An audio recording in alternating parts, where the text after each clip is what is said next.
wa dziko lino lero akhale akuyendera zitukuko zosiyanasiyana komanso business zomwe eni wake ndi Amalawi. Kumene ndikuyankhulira kuno ndi ku Rosarine Beach Hotel ndithu kunyanja mukachoka pa Mangoma ndithu mukuyenda msewu kumalowera ku Monkey Bay ndipo mukangodusa pang'ono cha pamakawa kukhotera kumanja kwanuku ndikumene ndithu kuli malo ano malo kumene President Chakwera afike kudzaona mene zinthu zikuyendera. Kwenikweni President Chakwera akulimbikitsa kuti Amalawi tizikhala anthu ochita business patokha komanso monga mukudziwa nena kuti nkhani za chitukuko cha dziko lino anayikamo nkhani zokopa alendo ngati chinthu chimodzi chimene akufuna kulimbikitsa kuti Amalawi tizichita. Kotero kuyendera malo ano ndithu ndi imodzi mwa njira zoonetsetsa kuti Amalawi akuchita business pawokha komanso boma likufuna kupititsa patsogolo business zomwe eni wake ndi Amalawi. Kumangochi lero kadzuwa kalipo ndithu mokuti sikowawa komanso sikuti nkokhala ngati kuti kokuchititsa munthu kukhala ngati ukudandaula kwambiri. Ndavala ndithu kajekete koma ndithu nkumamvera kuti thupili lili bwinobwino ndimene ndithu lero kwa chera. Posachedwa pompa ndikhala ndikuyankhula ndi eni wake amalo ano pa Rosarine Beach Hotel kuti mwina atifotokozere kuti kodi business inayamba bwanji komanso zinthu mwina zikuyenda motani akafika ndikhale ndikukufotokozerani. Koma nofani ngonerapo nena kuti a president akafika malo ano pa Rosarine Beach Hotel ayendera malowa kuona zinthu zosiyanasiyana kenako achoka pano apitanso kukayendera factory yopanga cement products limited Njereza plant ndipo akachoka kumeneko a president akapita ku Makokola retreat kumene akakomane ndi anthu ochita business zosiyanasiyana. Pano pafika eni wake a Rosarine Beach Hotel ndiyankhule nawo angoti fotokozera kuti pano zinthu zikuyenda motani. Ndikulandireni wawo. Akhala kudziweni. Ine Dr. Gerard Msukwa, mmodzi wa NH Rosalines. Ine Pamela Msukwa, one of the directors at Rosalines. Ndi malo otchuka kwambiri. Muna kambiri chabe munayamba liti komanso pano zinthu zikuyenda bwanji? Basically, can I speak in English? Please. Okay. Basically, we started construction in 2019, but we were met with problems because soon after we started, COVID hit us, and then we suspended the construction for almost 6 months, and then when we resumed, it was wave after wave of COVID. We managed to finish on time, so we finished about a year ago. But also soon after finishing, we were hit by Cyclone Freddy.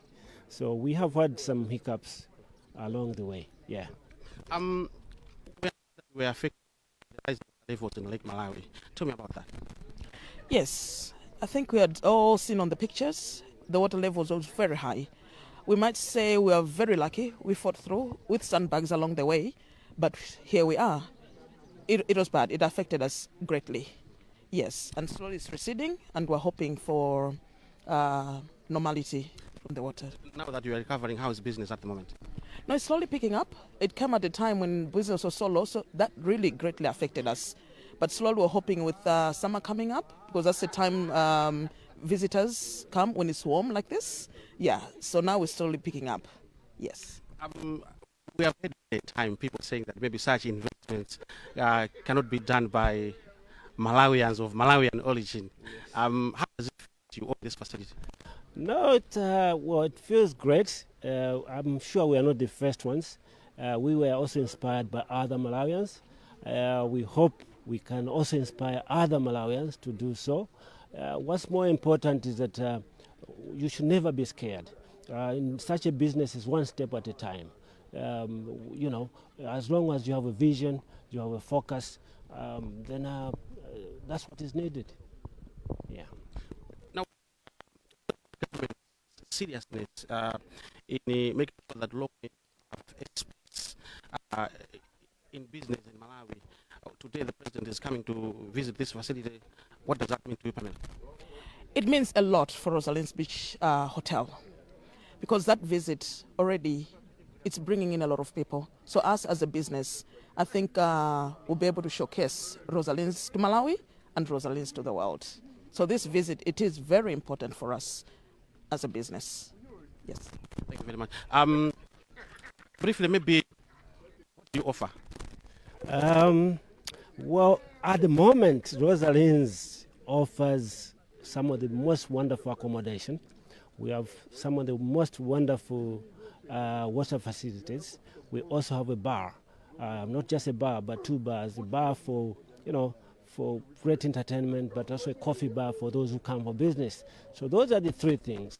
But what I can say is on the plan, it's a 3-phase thing. So we started with accommodation, and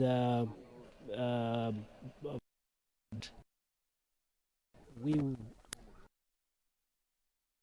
were facilities on the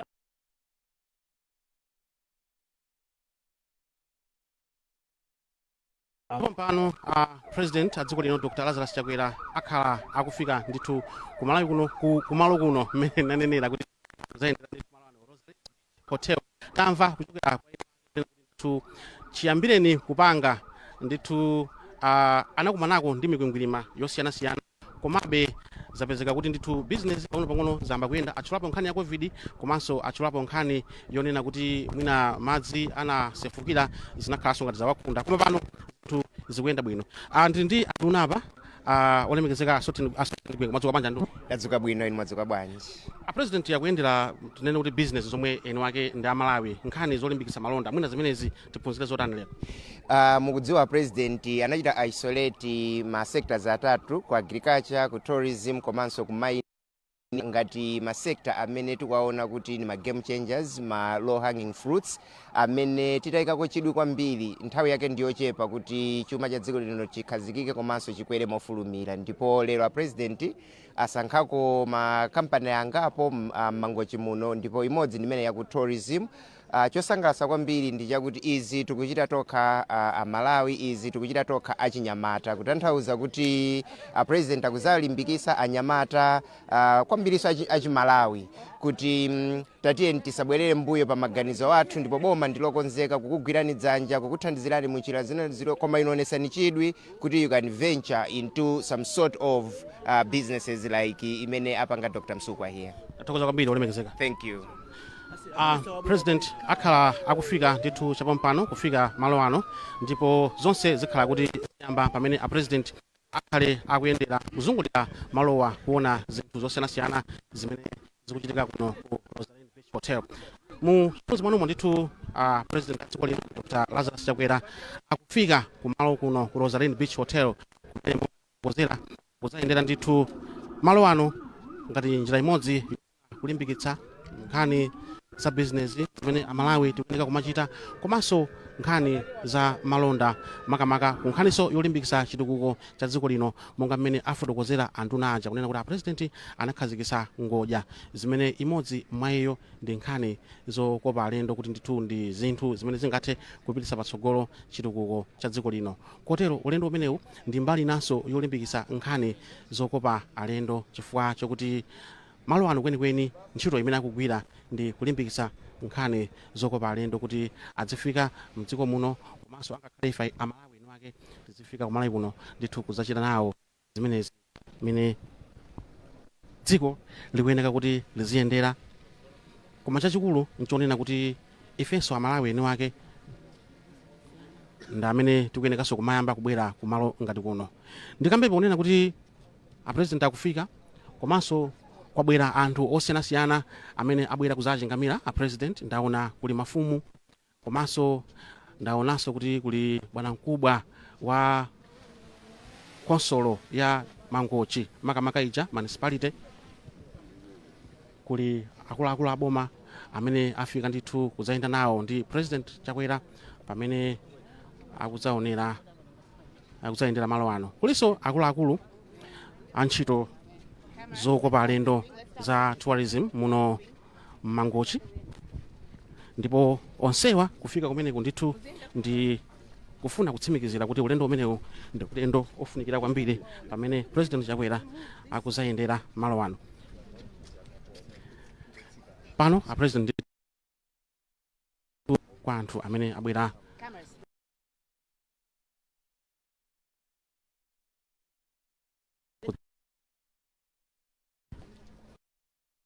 akuluakulu aboma komanso ndi anthu ena amene abwera kuzayenda nawo. Ndi tsiku la mtengo wapatali kwambiri mmene nafotokozera muja kuti dzuwa silikupwetekanso ngati mmene amakhalira masiku onse mangochi, koma lero ayi ndithu kamphepo kakumenya kadzuwa kakuchitanso patali. Chachikulu nchonena kuti mmene timadziwira kuti kuno kumangochi ndi kuchimake kwa zokopa alendo, ndipo malo ngati amenewa Rosarine Beach Hotel ndi amodzi mwa malo amene boma ngati lino la mangochi tikuyeneka kukhala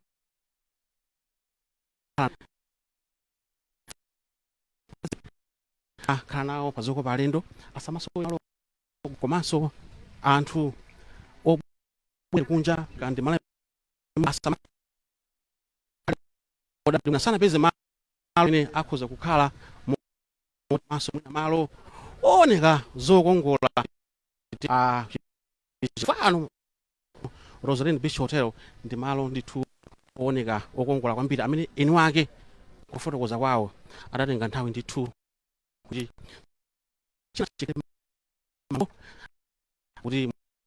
ukafika kuno usamachokeso ndi maganizo onena kuti usazabwereso, chifukwa munthu ukafika masangala za mmene thupi lako likuganizira kuti pano ndikufika ndilandira zikapezeka ulapanga ndikuzafikanso malo omwewo malingana ndi mmene zinthu wazionera. Ndipo kuno ku Rosarine Beach Hotel kukuyang'ana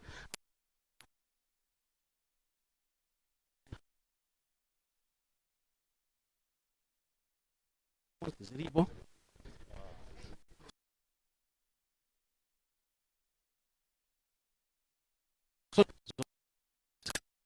era kuoneka bwino restaurant komanso anzathu zomiraka ndi zowawa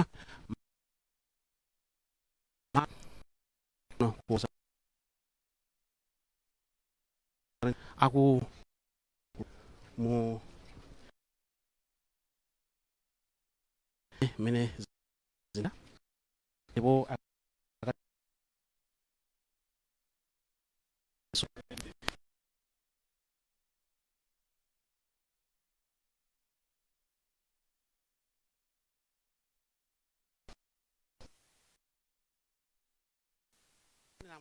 ndi malo amene anakonza mochititsa chidwi kwambiri, ndipo president akulowa kuti aone kuti kodi Rosarine Beach Hotel kwenikweni zimene amakonza ndi zotani. Ndiye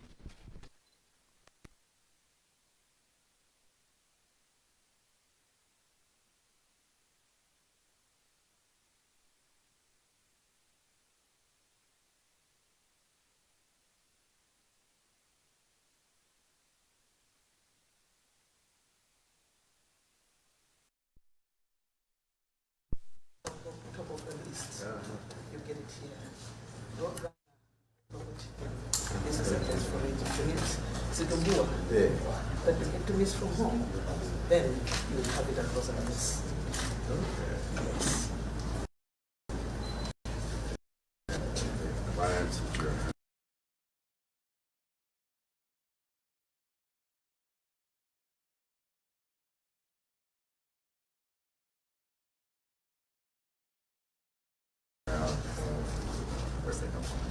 So very good reports that we have a very good local tourism. All because of that, which we wanted. So that was really exciting. We never knew that there's that much local tourism. Many people from within Mangochi, they're the biggest platform for our facility. They don't even have to come from afar.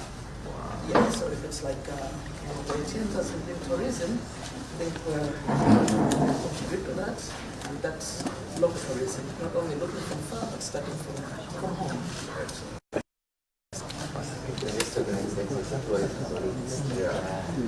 DNCC type of conference facility here. They can get SADC, COMESA, all these big international conferences to the site. Because otherwise, the only limiting factor is there's no big conference facility to take 1,000 delegates. But if we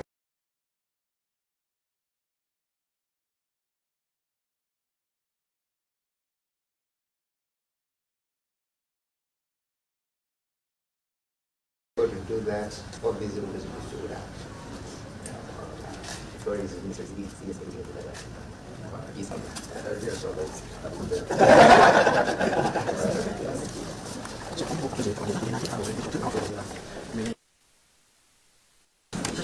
kuti makwera eno ake akuno kumakoshi alena kuti aganiza kuti ina malo kana amene kama nika kumakwera kuno nayo alena kuti andituna 98%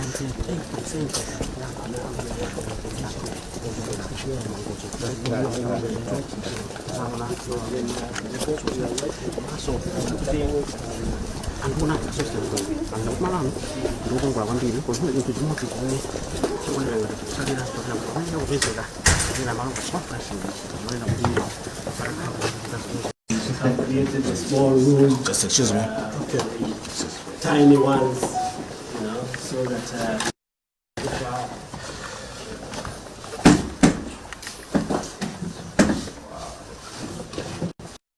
Kesian kebo ina, kesian. Wow. So this is for the kids, those who come with the tiny ones. They can sit here, play their games while they are working, and none are disturbed. And their view is magnificent. Thank you.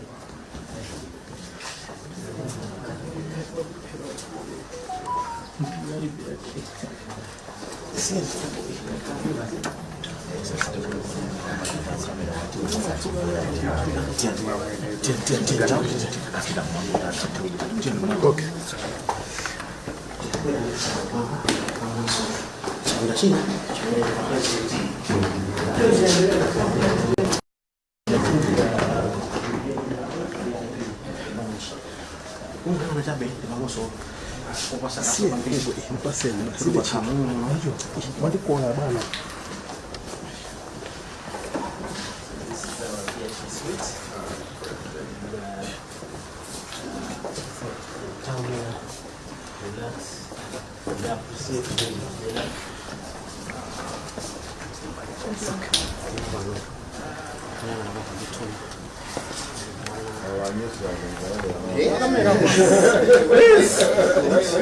I said, makamera uno, kitenge no shot. See, that is where you sit there and the child, by the water, that's been 200 meters up. By the water stronger is 2 meters up. So that's how high the lake came. That's why the beach is actually at. apa president akwafotokozera kuti ena mwa mavuto mana kumana nawo ndionena kuti chakumosi uko anamanga kanthu kena ndipo kanthu kamene kaja chifukwa chakuchuluka kwa madzi kanthu kaja kanapezeka kuti chithu kana kokoloka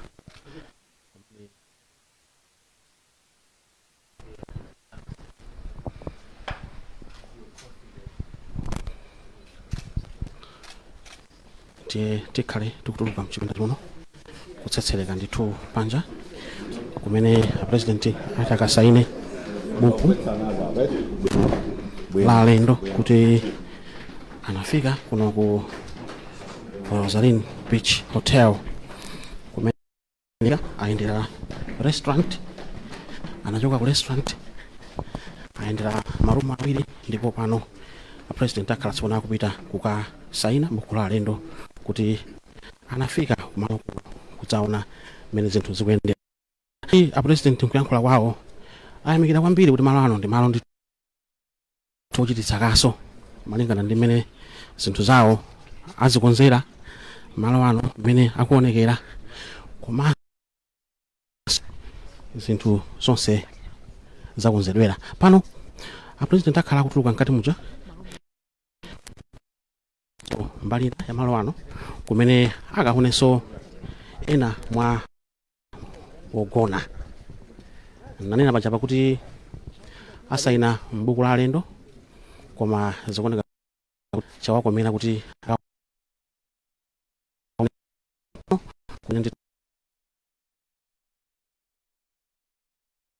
to Beach Hotel kumene president wa dziko lino Dr. Lazarus Chakwera wafika kutsaona zinthu mmene zikukhalira kuno.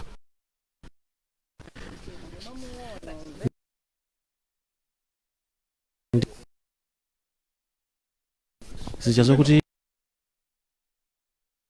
imodzinso mwa room kapena kuti chipinda chogona anthu namva kuti malingana ndi mmene anakonzera kunoko mitengo ya malo ogona kapena kuti zipinda anasiyanisa monena kuti wina aliyense amene angafike kuno akhoza kufika malingana ndi mmene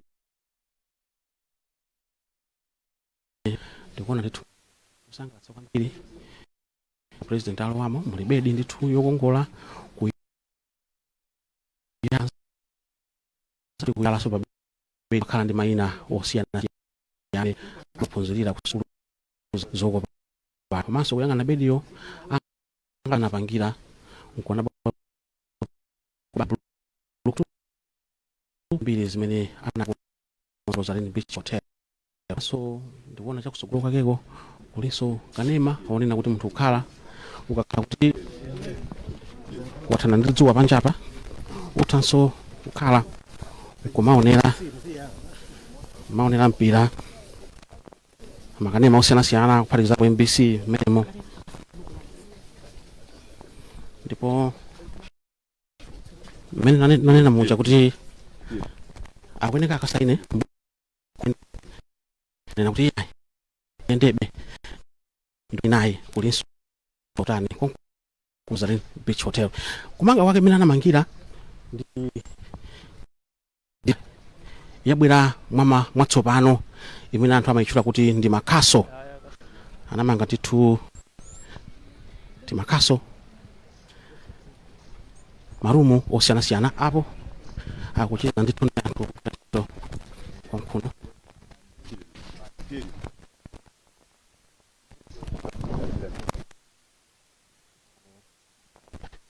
patsamoni anthu akugwira ntchito kuno kuti akugwira ntchito yotamandika adzigwira ntchito yawo molimbika kuti zinthu zonse pachapa pali kadamu ndithu kwena kake muliso nsomba mmenemo ndaona ndikukhulupirira ndi chambo zomwe anayikaso konkuno ngati njira imodzi sangala musamasowe koyendayenda zinthu zosiyanasiyana kuno kumene tafika kwakhala ngati tsopano kuti ndi kuchimakemake kumene kuli zipinda zosiyanasiyana alija chifukwa mwina mukona madziwo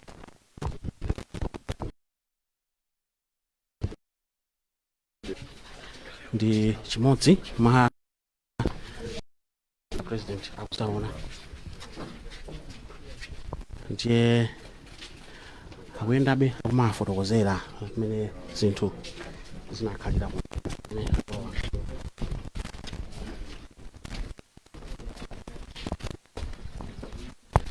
chino ndi chimodzi mwa zipinda zimene nali zipita patsogolo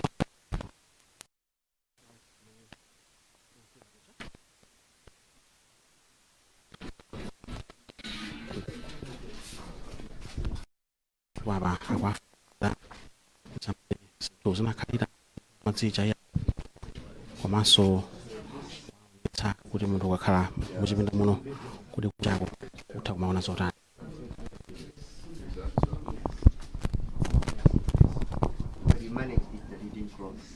We had to survive. We had to survive Yeah. because we had people to pay, you know. And it's one thing to say, okay, I'm in water, let me just close and go. But then you have families to look after, you know. Yes. So we thought, let's fight. If we get clients, then we can afford to keep our team going. Yes. So we stayed afloat all those months, but it was tough. So we had It to was hire costly. pumps from other people to just keep it. To keep on going. Yeah. Mhm. So for 2 months, that's what we are doing. So apa amafotokoza kwambiri nkhani ya mmene zinavutira madzi posefukira anafika acha ndipo amanena kuti vuto lija linawakhuza kwambiri komano sakanachitira mwina panali ganizo loti mwina atseke malowa koma aini yake Dr. Gerald Msukwa anena kuti anaganizira kwambiri zonena kuti ngakhale iwo akupanga business analemba kuno anthu ntchito amene anthu antchito alinso ndi mabanja awo amene amadaliranso pa ntchito yomweyi. Kotero anaganiza kuti akatseka malowa ndi kuti ayikaso miyoyo ya anthu ambiri pampanipani. Ndiye njira yabwino inali yonena kuti apitirizebe kupitiriza ku pereka mwayi kwa anthu kuti athabe kumabwera malowa.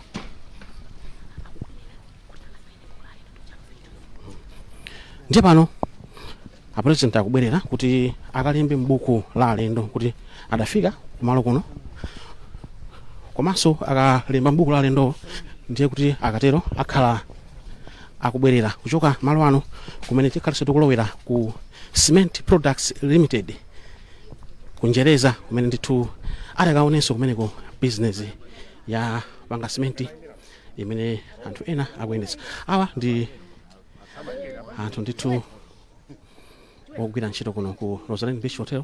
Ndamvanso kunena kuti apresident zawakomera kuti ajambulise chithunzi ndi anthu amene afika kuno tsiku la mtengo wapatali kwambiri ndithu kuno ku Rosalind Beach Hotel, malo okongola kwambiri kumene president wa dziko lino Dr. Lazarus Chakwera wafika kudzayendera. Nkhani yake ndi nkhani zokopa alendo komanso nkhani zolimbikitsa business kuti ife eni wake amalawi tizitha kumapanga malonda pa tokha. So president afika ndikuona kuti apo ndithu pakonzedwa chithunzi chokuti awayikepo president pakatipo ndi ogwira ntchito imene pachizungu timachula kuti staff and management ya Rosalind Beach Hotel. Ndithu chithunzi cha mtengo wapatali chimene chidzalowe mu mbiri ya malo ano kuti president wa dziko lino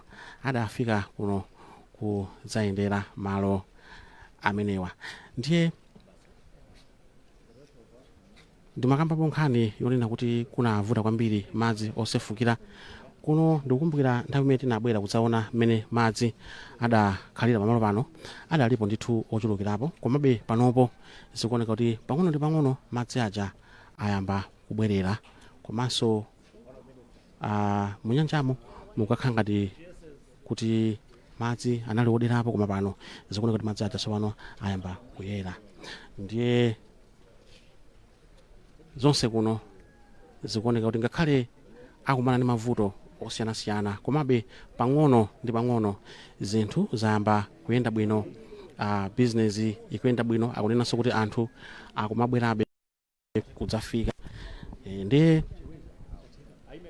kungofufuzako pang'ono chabe mukamabwera kumalo osiyanasiyana pati ano ali ndi mitengo yake imene amachaja, koma chachikulu nchonena kuti ukafika mucha mafika kai pa gate pamene mapereka kena kakang'ono kenako kamene kakang'ono kamene mapereka pa gate pacha kama kupatsani mwayo kuti mukalowa mkati muno mathekaso kugulira kachakumwa kakulowaso mu restaurant kudya kachakudya mene zimakhalira. Ndi nzanga apa oweni wachoka bwino kaya wenzanga Dave tsiku la mtengo wapatali ku Rosalind Beach Hotel. Ndikuzoti mwina nzangawe maso ako ndi osiyanako pang'ono ndi anga waona sota chabwino. Zikomo kwambiri Dave. Kwambiri ndi ntchito zimene mtsogoleri wa dziko lino akuyendera pamalo ano a Rosalind Beach Hotels kuno kwa TM Ponda. Ndi malo ochititsa chidwi kwambiri, mwinanso nchifukwa chake si zachilendo kuti mtsogoleri wa dziko lino wafika malo ano. Ndi malo opereka chidwi. Ntchito zimene kuno kumangochi zimadziwika kwambiri ndi zimenezi, malo amene ndokongola kwambiri monga momwe wafotokozera mbali mwenimweni nyanja ya Malawi. Uzaona nthawi imene madzi anavuta ukakumbukira tsiku imeneja mwina ndi panopo zinthu zikusiyana bwanji? Pang'ono zinthu zikusiyana. Ndithu pamene president lokopa alendo ndikupempha funso limenelo ukuyenekabe ndithu kuti undiyankhe kuti kodi ukasiyanisa Owen zikuyenda bwanji panopo, ukaona mmene zinali nthawi ija ndi panopo zikusiyana bwanji? Chabwino. Ulendo umene tinafika pamalo ano mbuyo mu madzi pamene anavuta kwambiri chifukwa cha kukwera kwa mlingo wa madzi pa nyanja ya Malawi, malo anali ndithu pa chiopsezo kwambiri chifukwa choti madzi anafika nkhonde mwenimweni mwa malo ano, zomwe malingana ndi amene amayendetsa malo ano ankanena kuti zimayika kwambiri pa chiopsezo ntchito za malonda. Anthu samabwera kuti adzathe kukhala malo ano, komanso kuti adzayambe kuchita mabizinesi osiyanasiyana. Malowa anali ndithu pa chiopsezo choti mwina nkutsekedwa kumene, koma pakadali pano pamene tikukamba pano madzi amene tinaona nkhonde mwenimweni mwa malo ano akuoneka kuti tsopano akubwerera. Tikutha kuyenda ndithu mwina malipande asanu kuchoka pa malo ano osaponda madzi, ndi zinthu pang'ono-pang'ono zikubwerera mchimake. Tikakamba nkhani ya kuchuluka kwa madzi kumene kunavuta kwambiri kuno kumangochi, madera ena madziwo ndithu sikuti atheratu, koma pano pamene tikukamba pano, pamene mtsogoleri wa dziko lino afika, madziwo akuoneka kuti aphwa ndithu, ntchito zikuoneka kuti zikugwirika pano. Tikukhulupirira kuti kanthawi kena ndikhale ndikuyankhula ndi eni ake amalo ano, chifukwa ife mmene taonera akuoneka kuti ndi malo amene ntchito za malonda zikuchitika bwinobwino mosakayikiranso. Tikatengera ndi mmene tinabwerera mbuyo mu madzi amachita kulimbana nawo kuyika matumba a mchenga kuti mwina kuyesera kuti madzi amene asalowe pa malo ano. Ndi nthawi ina unandifunsa kuti kodi maso athu pachangosiyana ukuona zotani. Ndi malo amene ngati pamene tayima pano kwa iwo amene mwina aona koyambirira malo ano amene tili, ndi malo amene pamene tikuponda ndi mchenga weniweni wa nyanja ya Malawi, wambu weniweni. Komanso pali malo amene mwina mukakhala kuti mwapeza chakudya mwadya mukhoza kukhala pansi ndi kumapumula bwinobwino. Ndi malo ochititsa chidwi kwambiri, malo abwino, malo amene mwina alendo kufika ndi kuti chilichonse chikuoneka kuti ukhoza kuchipeza kumalo ano. Ndi ntchito zimene timanena kuti nzofunikira kwambiri kuno kumangochi. Ndi ulendo umene mtsogoleri wa dziko lino wayamba mutsiku la lero oyendera ntchito za malonda amenewa. Kukamba kwake titero mzanga tevi ndamvanso kuti eni wake malo ano apereka mphaso kwa president chifukwa chakuti anafika kumalo kuno, koma panopo ndithu buku la alendo lija asaina. Kuchokera pamene ndayima pano ndithu ndikutha kuliona buku lija president alemba ndithu zolembalemba mmenemo kutsimikiza kuti ndithu anafika kumalo kuno kudzayendera ku Rosalind Beach Hotel.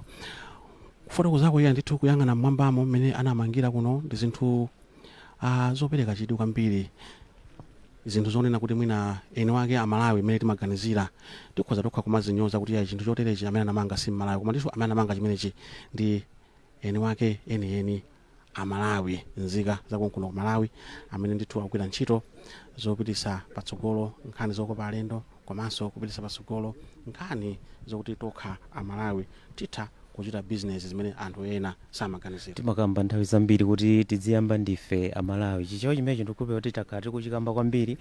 Malo ake ena amene mwina tingati tikapeza mpata kupepukidwa kuti tidzikapuma ndithu kudzipepesa chichewa china matero. Malo ake ena ndi amenewa. Munthu ndithu kuti wagwira ntchito yochuluka ufuna kupumula bwinobwino, malo akhoza bwera malo ngati ano nkudzapumula. Dera lino ndi la mfumu Mponda kuno kumangochi. Taonakonso mafumu amene abwera malo ano kudzalandira mtsogoleri wa dziko lino kuti ayi tawaonanso.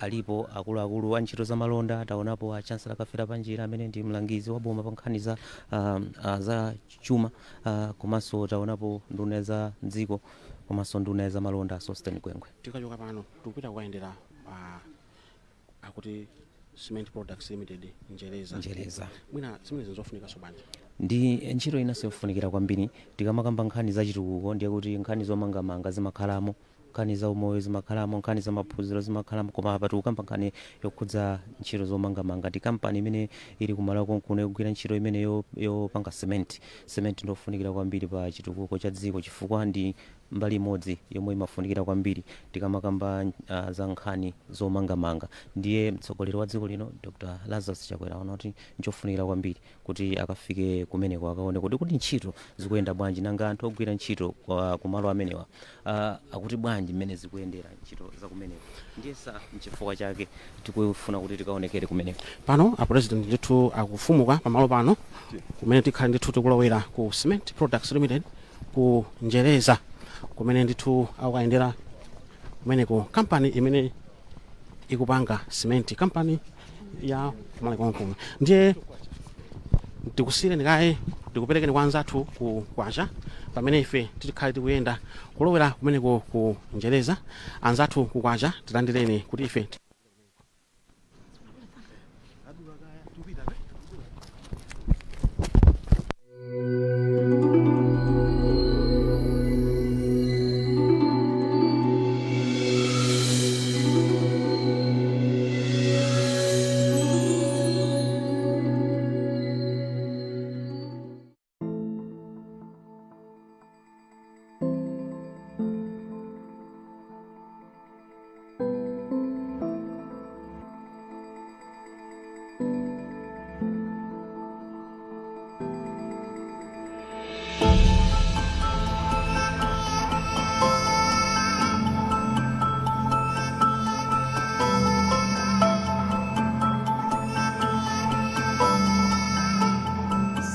uku ndi ku Nkhuzi Bay boma la Mangochi.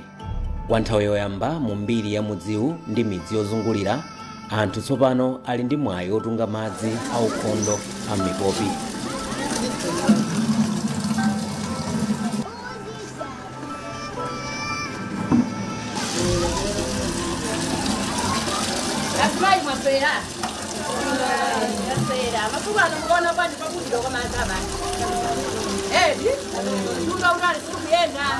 Kwakuti masukwana mavuto amadzi atha kuno kwa gulupu amwe nyama. Kwakuti poyamba makatenga madzi osakhala bwino kunyanja.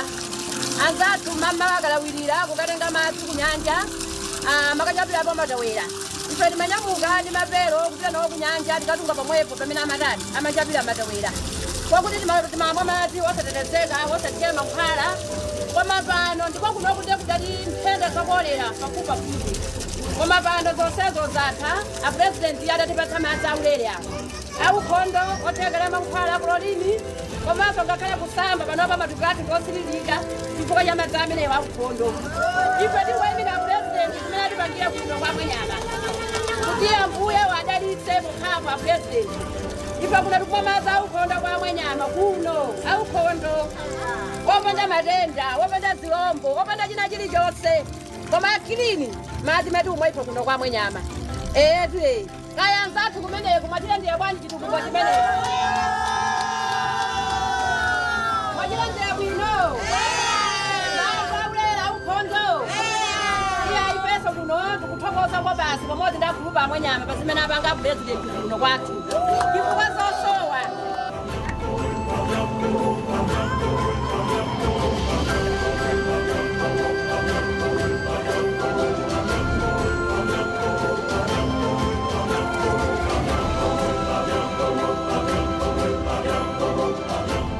Pa 12 October 2023, mtsogoleri wa dziko lino Dr. Lazarus Chakwera adakhazikitsa ntchito yopereka madzi aukhondo yotchedwa the Extension of Mangochi Potable Water Supply ku Nkhuzi Bay m'boma limeneli la Mangochi.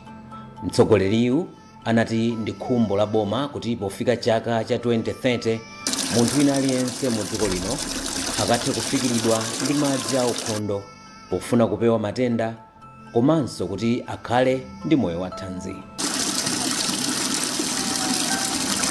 Ndalonjeza kuti tionetsetsa kuti anthu kuno ku Mangochi akhoza kuthandizika ndi kukhala ndi madzi abwino.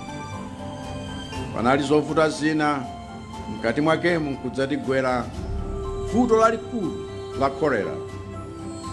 Kutsimikiziradi poyera kuti ngati sitichitapo kanthu kukonza za madzi ndi ukhondo mdziko mwathu muno, matenda azitifupikira ngati bwezi losafuna kukusiya. Koma matenda si bwezi loti lizikhala pafupi nafe ayi, koma tilitaye kutali. Ndipo chifukwa cha zimenezo lero ndakondwera kuti zatheka. Angakhale pakhala zopinga, sikuti ntchito ilekeke, sikuti titaye mtima, zithekabe, zatheka zakuno ku Nkhuzi Bay. Nditatha kuzungulira zili panozi, ananditenga kuti ndikaone kumene amapopa madziwo kunyanjako. Ndiyepo bwerera ndinayima kucheza ndi anthu angapo, ngakhalenso agulupu amwanyama m'mudzi mwawo. koma ntakuzani kuti chimwemwe chake sizijazonera kuti sekererani koma ngakhale pamene sunafune kuti asekerere koma akukondwa mtundu wonse azimayi ndi azibambo chifukwa cha project imeneyi. Ineyo nkafuna kukamba moona mtima ndikufunitsitsa kuti zinthu ngati zimenezi zichitikire dziko lonse paliponse m'Malawi muno, chifukwa ndiye tionedi kuti ukhondo ndi umoyo wabwino paliponsepo chifukwa cha madzi abwino zinthu zili kuchitika mwadongosolo lake.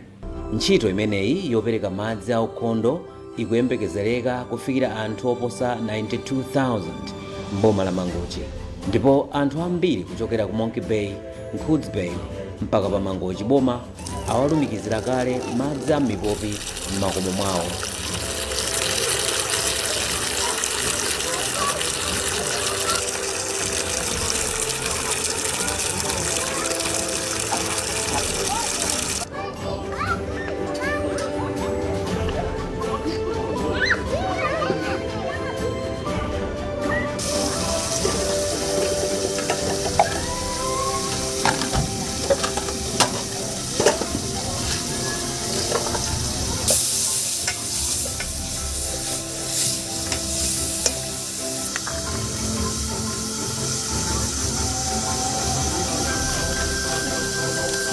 ndikutenthaku panopa autapodi tathokoza kuti atikira madzi paine iliyonse titsima madzi otetezeka kuti pano tupita patapo ya madzi.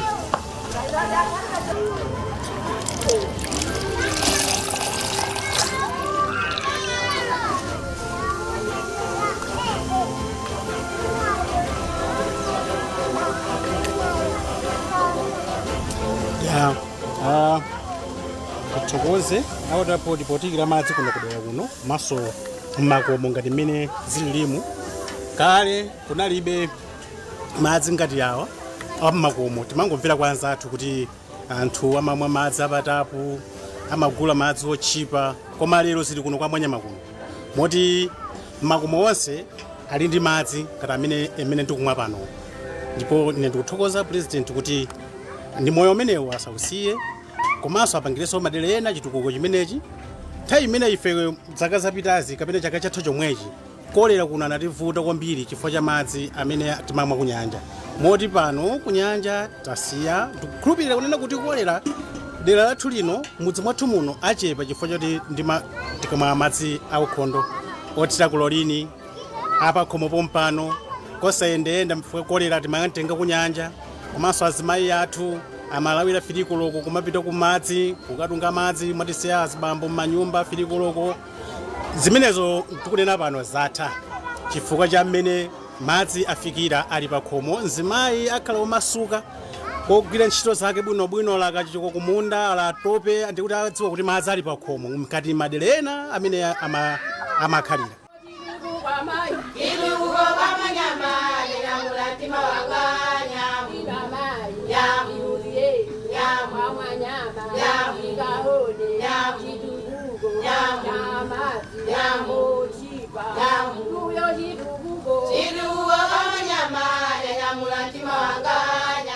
Project imene tikupanga pano ndiyo kuti ikuthandiza kuti tikwaniritse maplani a boma kuti mu boma lililonse mudera lililonse la boma limenelo mukhale madzi, komanso boma lililonse la ku Southern Region anthu amene akufuna madzi apasidwe madzi abwino. Ndi project imene ikutithandiza kukwaniritsa maplani amenewo.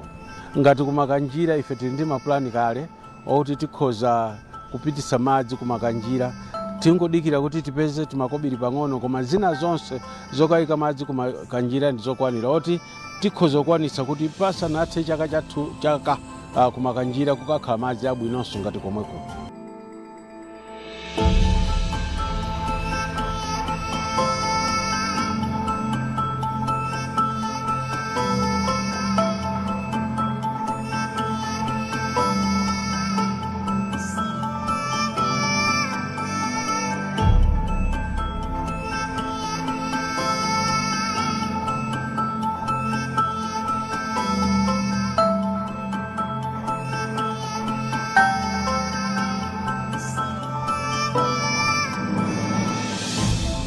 pa ulendo wake oyendera ntchito za chitukuko mu boma la Mangochi, mtsogoleri wa dziko linoyu Dr. Lazarus Chakwera pa 16 Oktoba 2023 adakhazikitsanso ntchito yokuza chipatala cha Makanjira pofuna kutukula uchembere wabwino ku derali.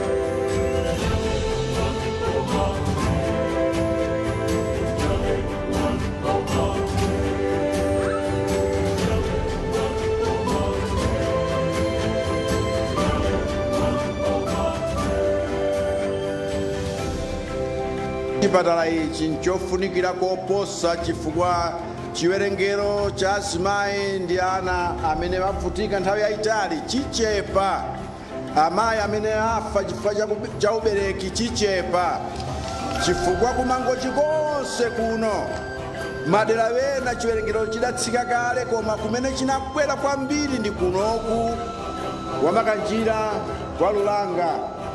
Ndiye chipatala ichi kuti chikhalepo tsopano chithandizira kuti nkhani za umoyo kuno kwathu zikhale zolongosoka. N'chifukwa chake ine nabwera, koma silifuna kungoyika mwala oti padzakhala chakuti ayi. N'chifukwa chake ntchitoyi ndinaonetsetsa kuti iyambiretu pamene ndizibwera kuno ikhale yauti ilikale mkati, ndipo anditsimikizira kuti pa Augasti chaka chamawa ikhala itamalizika. Ndipo ndifuna ndiwatsimikizire kuti tizionetsetsa kuti zichitikedi zimenezi. Wamkulu woona ntchito ya zaumoyo m'boma la Mangochi, Dr. Henry Chibowa, wati ntchitoyi ipeputsa amayi ambiri komanso kuchepetsa ena mwa mavuto omwe amayi oyembekezera aku Makanjira amakumana nawo. 30% ya imfa ya azimayi pa nkhani ya uchembere akumakhala azimayi kuchokera kunoko. Pa azimayi 10 elonse amene angamwalire pa nkhani ya uchembere amakhala 3 akuchokera ku Makanjira kunoko. Ani nkhani imene zimachitika chifukwa chonazo kuti mtunda wochokera ku Makanjira kunoko kukafika pa boma ku Mangochi kuti azimayi akalandire chithandizo ndi wautali. Tikamanena kuti azimayi akuyenera apite ku operation imakhala kuti ndi emergency zikuyenera zichitike pompopompo. Koma panopa chifukwa cha mtundawu emergency chamoti zichitike pompano akuyenera ayende mtunda wa pafupifupi 100 km kuti akathandizidwe. Chifukwa cha zimenezo takhala kuti ayamiro yambiri ya azimayi. Ndi panopa pakakhala kuti pachitika emergency ngati imeneyo azimayi azithandizidwa pompano, sakuyeneranso kuti ayende 100 km kukafika kutali ngati kuboma kuti. Ndi zimenezo zithandiza kwambiri kupulumutsa miyoyo yawo.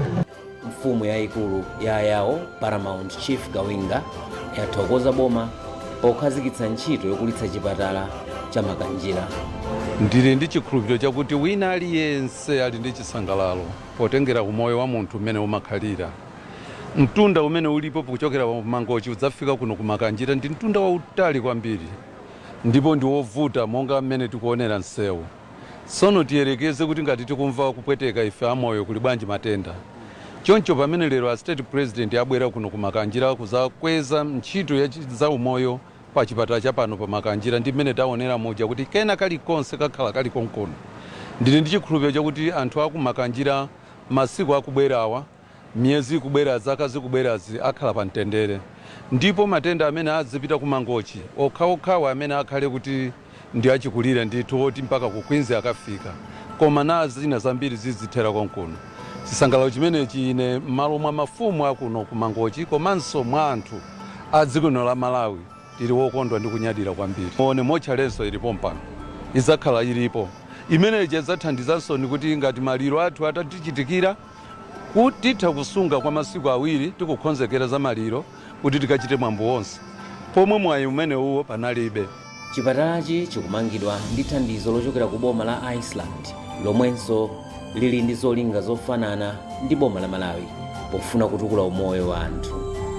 Mtsogoleri wa dziko lino Dr. Lazarus Chakwera wati boma lake limayikira ku mtima nkhani ya zaumoyo, ndipo ndi chifukwa chake akukhazikitsa ntchito zopereka madzi aukhondo m'madera osiyanasiyana komanso kumanga zipatala kuti anthu asamavutikire thandizo la zaumoyo. ntchito ya madzi imene takhazikitsa Mkhuzi Bay njosiririka chifukwa ndi njira imodzi ya makono yakuti anthu akhale ndi madzi aukhondo oti atithandize kumene kujanso ngofunika kuti anthu athandizike monga cholinga changa nchakuti Malawi yonse tikhale ndi madzi aukhondo kulikonseko. Zimenezi zitithandizire kuti tikakhala ifenso anthu athanzi ndi aukhondo tichita bwino ntchito ya kukweza dziko lathu. Ngakhalenso kumakanjira kumene tinayenda nkukaona abale ndiwona ngati zonse zimene zachitika kuno zakhala zodalitsa kwambiri komanso zolimbikitsa ndi kupereka chiyembekezo kuti zinthu zina zikuchitika ndipo angakhale mavuto ngakhale nkhani koma zimene zikuchitikazi zitipatse chiyembekezo kuti zinthu zikonzeka.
Mangochi ndi boma limodzi lomwe limapezeka mphepete mwa nyanja ya Malawi komanso mchigwa cha Shire.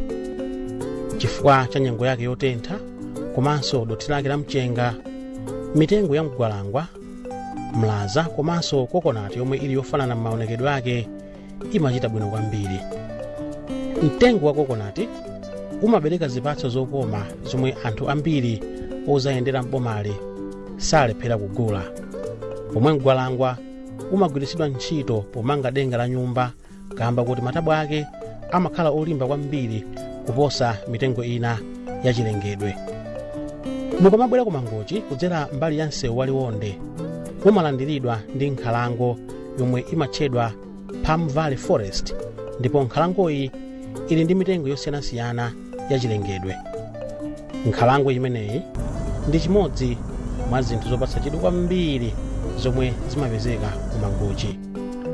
Koma pakudutsa kwa nthawi komanso kuchulukana, anthu adula mitengo yochuluka kwambiri mu nkhalangoyi mpaka kusanduka chipalamawamba mpaka madzi kumasefukira, zomwe zapangitsa anthu akufuna kwabwino kubwera pamodzi kuti abwenzeretse chilengedwe mu nkhalangoyi.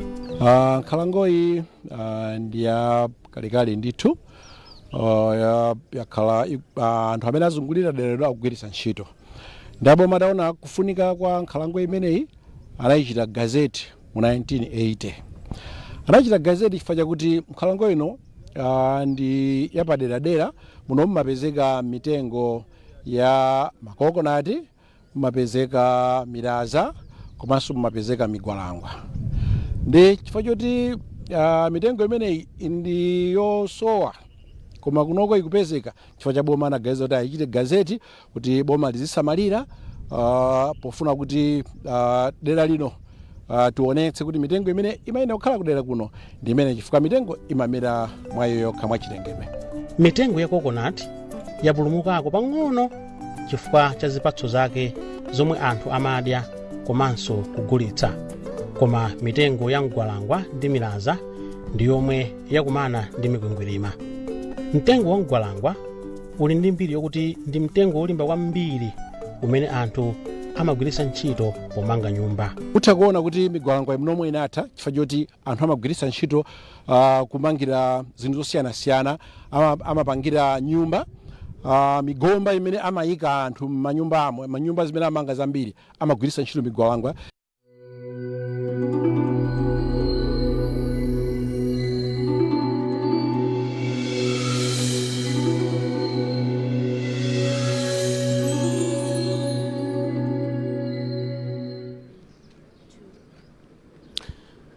Tafika ku Cement Products Limited Njereza plant ndithu kuno ndi ku company imene amapanga cement. Cement ndi chinthu chofunikira kwambiri pa nkhani za chitukuko, ndipo zimene zikuchitika pa ulendo umene president wa dziko lino Dr. Lazarus Chakwera akuyendera malo osiyanasiyana kuno ku Mangochi pa nkhani za chitukuko komanso kuyang'ana business zimene eni wake Amalawi akuchita.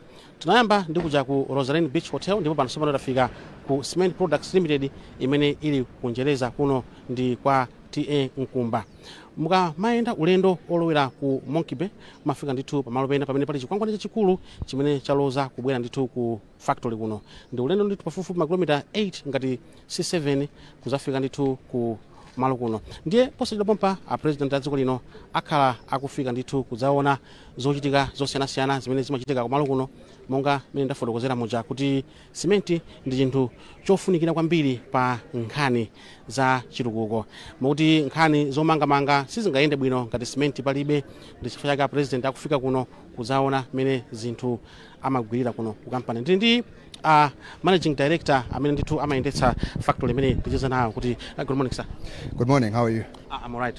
Cement Products Limited in Njereza plant, that's what it's called. That's right. What happens here exactly? We start off, we have a fully integrated cement plant, which means we do the raw material extraction about 3 to 4 kilometers away from here. We process the main raw material for manufacturing of cement, which is clinker, which is the plant we see in our background.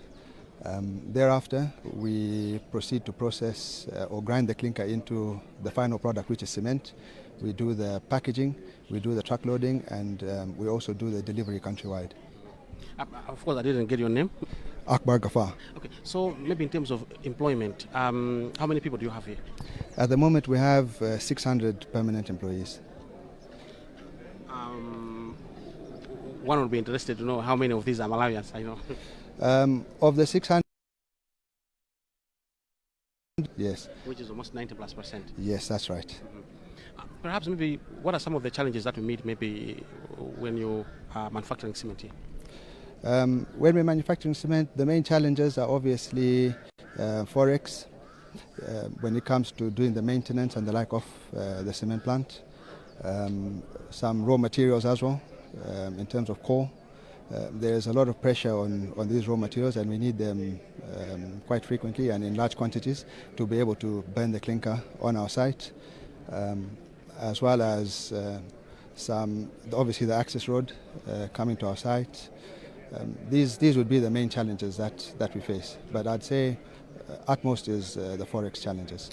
Cement is a very important aspect in terms of development.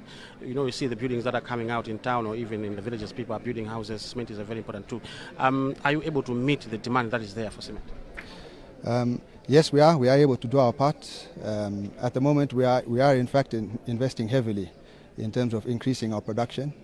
As we lead our excellency through the plant, we will also be able to show him the construction that we are doing to increase our capacity and meet the requirements for the country. Thank you very much. That was the managing director of Cement Products Limited in Njereza plant here, where they are manufacturing cement. Timacheza ndithu ndi mkulu wa malo ano amene ndithu akugwira ntchito yopanga cement. Amene atifotokozera unena kuti ndithu malo ano analemba anthu 600 oposa 600 amene ndithu amagwira ntchito kuno, ndipo anthu amenewo 580 ndi Amalawi. Anduna afikanso pano kulemekezeka Sosten Kwengwe. Anduna akuti pano pali anthu almost 600 chakuti koma 580 ndi Amalawi. Zinthu zazotani? zitiuza kuti zimene president athu akulimbikitsa pakukonzanso chuma cha dziko lino ndizotheka ndithu kuti manufacturing sector tipatse gawo lalikulu, tipatse chidwi chathu chonse ngati boma, ndipo zitithandizira kwambiri kuti tilembe ntchito achibale athu kuno ku Malawi pamene manufacturing sector ikukwera. Ndikunena izi chifukwa makampani athu a cement pakadali pano tili nawo atatu. Tili ndi kampani ino ya Cement Products Limited, komanso tili ndi anzathu a Lafarge, komanso tili ndi anzathu a Shayona. And the assessment is showing kuti makampani amenewo alemba ntchito abale athu ambiri, komanso akupanga extend capacity yawo, enanso doubling their capacity. Ngati pano amapanga 500 tons per day, panao akupanga no 1500 tons per day.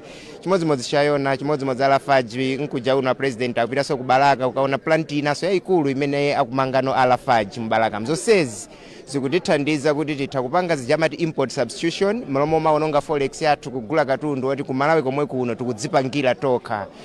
Ifeyo forex yathu izilowano ku zinthu zimene zili zofunikira kwambiri monga mafuta zimene sitingathe kupanga patokha, mwina ma fertilizer ndi zina, koma zoti titha kupanga tiye tipange ndi makampani athu a Malawi.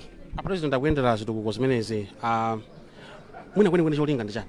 So cholinga ndi kufuna kuonetsa chidwi cha boma, chidwi cha president kuti iwo ndi private sector ndi amodzi. Mukudziwa inu simungayendetse dziko opanda private sector, chifukwa mitsonkho imene mumayendetsera dziko imachokera ku private sector. Ndipo paino khala ubale weniweni wasangoti wapakamwa chabe, koma ubale weniweni woti kodi boma mukuchitapo chani kulimbikitsa ama business, ndipo ama business mukuchitapo chani kupereka mitsonkho kuti boma liyende bwino. Ubale umenewu ndi ofunikira kwambiri nchifukwa cha president aona kuti paokha ayendere awalimbikitsa ochita malonda makamaka mtsiku la lero lonse angogwira ponena kuti ndipanga business yanga yonse ya lero ngati president wa dziko lino ndi ochita malonda kuno ku Eastern Region. Ndipo ayamba mama wawo pano tili kuno masanaso akhala kukambirana ndi ochita malonda muno mu Eastern Region. Zonsezi ndikulimbikitsa kuti iwo ali ndi chikhulupiriro kuti private sector ikachita bwino chuma cha dziko lino chichitanso bwino. Tathokoza kwambiri Anduna. Zikomo. Ndithu amene ndithu ndi Anduna ona za malonda a Sosten Kuyembe kupherapo mphongo kunena kuti ulendo umenewu ndi ulendo ofunikira kwambiri. President akuonesa chidwi chimene boma lili nacho kuti anthu amene akuchita business zosiyanasiyana muno Malawi azikhalanso kuti apanga business zawo ndi mtima womasuka kuti zinthu ziyenda bwino. Ndili ndi amfumu apa amene ndithu ticheza amfumu Sabutema president afika kuno. Chisangala chanu koyamba nchotani? Choyamba ife tikusangala kwambiri kuti ya president athu atiyendera kuno, komanso sikuyamba kutiyendera kuno. Chisangalo cha ife ncho chikulu kwambiri, ndiponso tikuyamika president athu kuti kumango chikuno akumatikondera.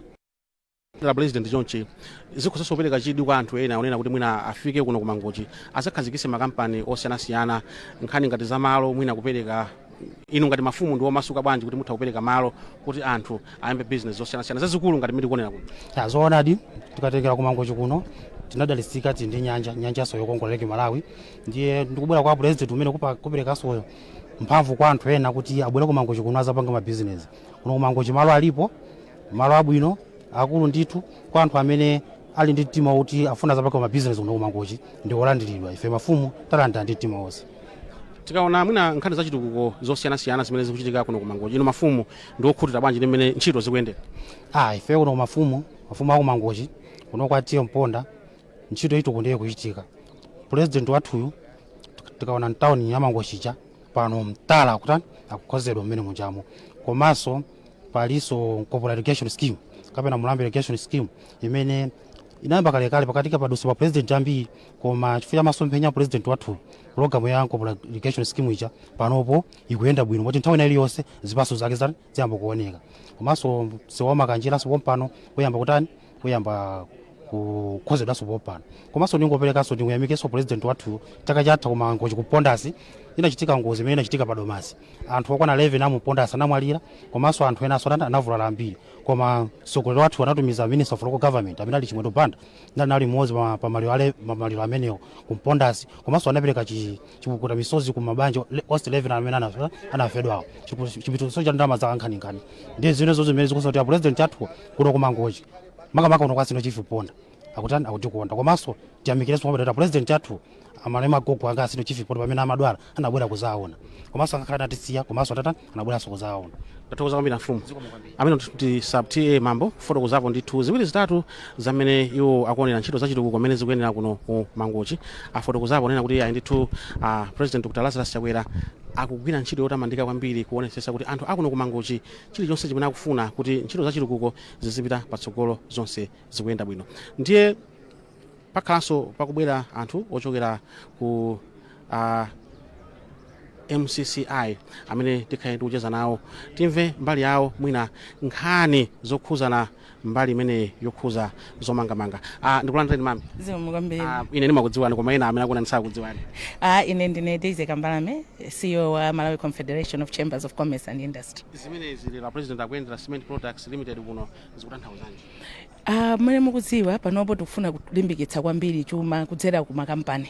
Ndi president kuzayendera malo ano ndikufuna kulimbikitsa ma investments ngati amenewa. Mbali ya ATM strategy timayang'ana za mining ndi mukudziwa kuti cement amachokera mu miyala yochokera pansi. Ndi akufuna zaonese ndikuona kufuna so kwalimbikitsa kuona kuti kodi angathandize bwanji kuti ojeni upangiri wawo upite patsogolo. Tathokoza kwambiri mami. Zikomo kwambiri. Ndimafuna ndingokhanga ndipepeseko pang'ono nena kuti mwina pena mudziona kachithunzi kakhanga tikakudumpha-dumphako nchifukwa chonati ulendo wake umene tikuchita lero ndi ulendo othamanga pamene president akuyenda kulowera uku nafenso tikumayenda kumweko kumakaona kuno kumene tafika chimene taona kwambiri nchiona ndi kuno ndi ku factory kumene ndithu kuli zinthu zosiyanasiyana zimene zikugwira ntchito yokhuzana kuti ndi kumalo kumene kumachitika zinthu zomangamanga koma chidwi kwambiri nchonena kuti akunena kuti zinthu zonse zimene amagwiritsa ntchito kuno makamaka miyala imene akugwiritsa ntchito kumapanga cement miyala imeneyi akuyipeza ku Mangochi kumwe kuno komanso nanena kunena kuti chosangalatsa china nchonena kuti kuno magetsi ali nawo okwanira amene ndithu amagwiritsa ntchito kuti factory imene iziyenda penga amene mukuchioneramo chinthu chachikulu chofunika ndithu kuti chizikhala ndi magetsi okwanira kuti zinthu zonse ziziyenda bwino. Ndiye chapampano president adziko lino Dr. Lazarus Chakwera akhala akufika kuti kumalo kuno adzayendere monga mmene anachitiranso chimodzimodzi kuja ku Rosarine Beach Hotel. Ndikuona ndithu kuti galimoto zapandibiro wa president zikufika ndithu imodzimodzi pamene akuzafika pamalo pano kuti adzayendere aone mmene ntchito imayendera yopanga simenti. Ndi ulendo ndithu umene president wa dziko lino Dr. Lazarus Chakwera wakonza lero kuti ayendere business zosiyanasiyana zimene zili muno Mangochi. Anayamba ndi ku Rosarine Beach Hotel kumene ndithu taona zimene zimachitika kumene kuja ndipo tachoka kumeneko tili kuno ku Cement Products Limited Njereza plant ndipo tikachoka kuno tikhala tikulowera ku Makokola retreat kumene president akukakumana ndi anthu ochita malonda osiyanasiyana. Pano president Chakwera akufika ndithu pamalo pano galimoto yake ndimene ikufikayo kutanthauza kuti akafika ulendo oyendera malo ano pamenepa ndiye kuti wayamba tsopano ndipo chapatsogolopa paima anthu amene akuyembekezeka kuti amulandire president Chakwera akafika pamalo pano pamene galimoto yake ikufika. Ngati mwangotipeza kumene pa MBC ndikuyankhula ndine Dave Uma kuchokera kuno ku Mangochi kumene ndithu president wa dziko lino lero akuyendera zitukuko zosiyanasiyana maka business zimene akupanga anthuso osiyanasiyana.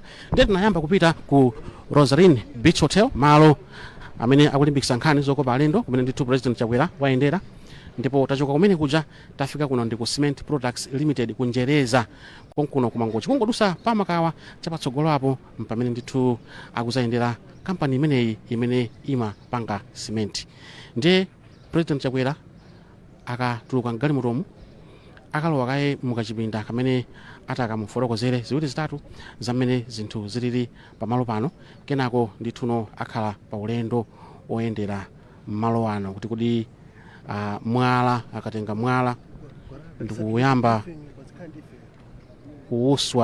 kuwusakaniza ndi zosakaniza mpaka nakukafika kuti wasanduka simenti ndikuyika mthumba kuti kukafika pakhomo pa munthu akhoza kumangira china chilichonse chimene akufuna kumanga zimakhala zotani ndi zimene akufuna kuzaona kuno. Ndiapo awalandira president ndipo akuyenda tsopano kati mmenemo mmene mutakachitike zolandira zoyankhulana ndi anthu osiyanasiyana.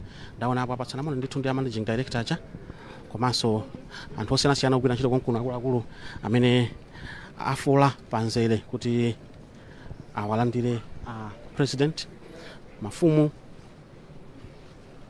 akuluakulu aboma maso ndi anthu ena afika pompano kuti aonere limodzi zomwe zichitike lero. Ndinanena kuti ayi mutikhululukira kachithunzi kake pena kakumakhala ngati kodumphadumpha chifukwa ndi ulendo oyendera malo ano, kulowa uku kuloweranso uku kulowera kuti kodi zinthu zikuyenda motani. Ndiye pamene tafika apa pamene ndithu a president atawafotokozere zimene apa ndi pamene ndithu a president awafotokozere kuti kodi zinthu zimayenda bwanji.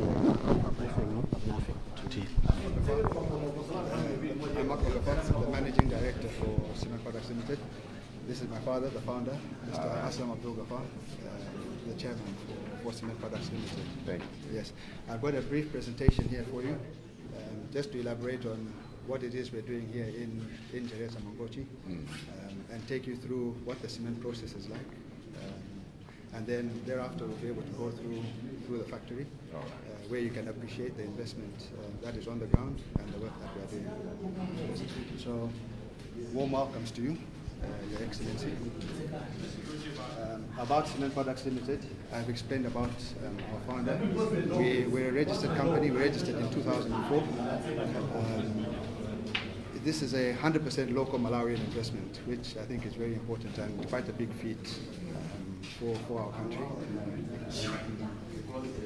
Our vision is obviously to be a beacon of excellence, which through our products and our delivery and everything to our customers, we believe that we are really trying to achieve, and we are achieving.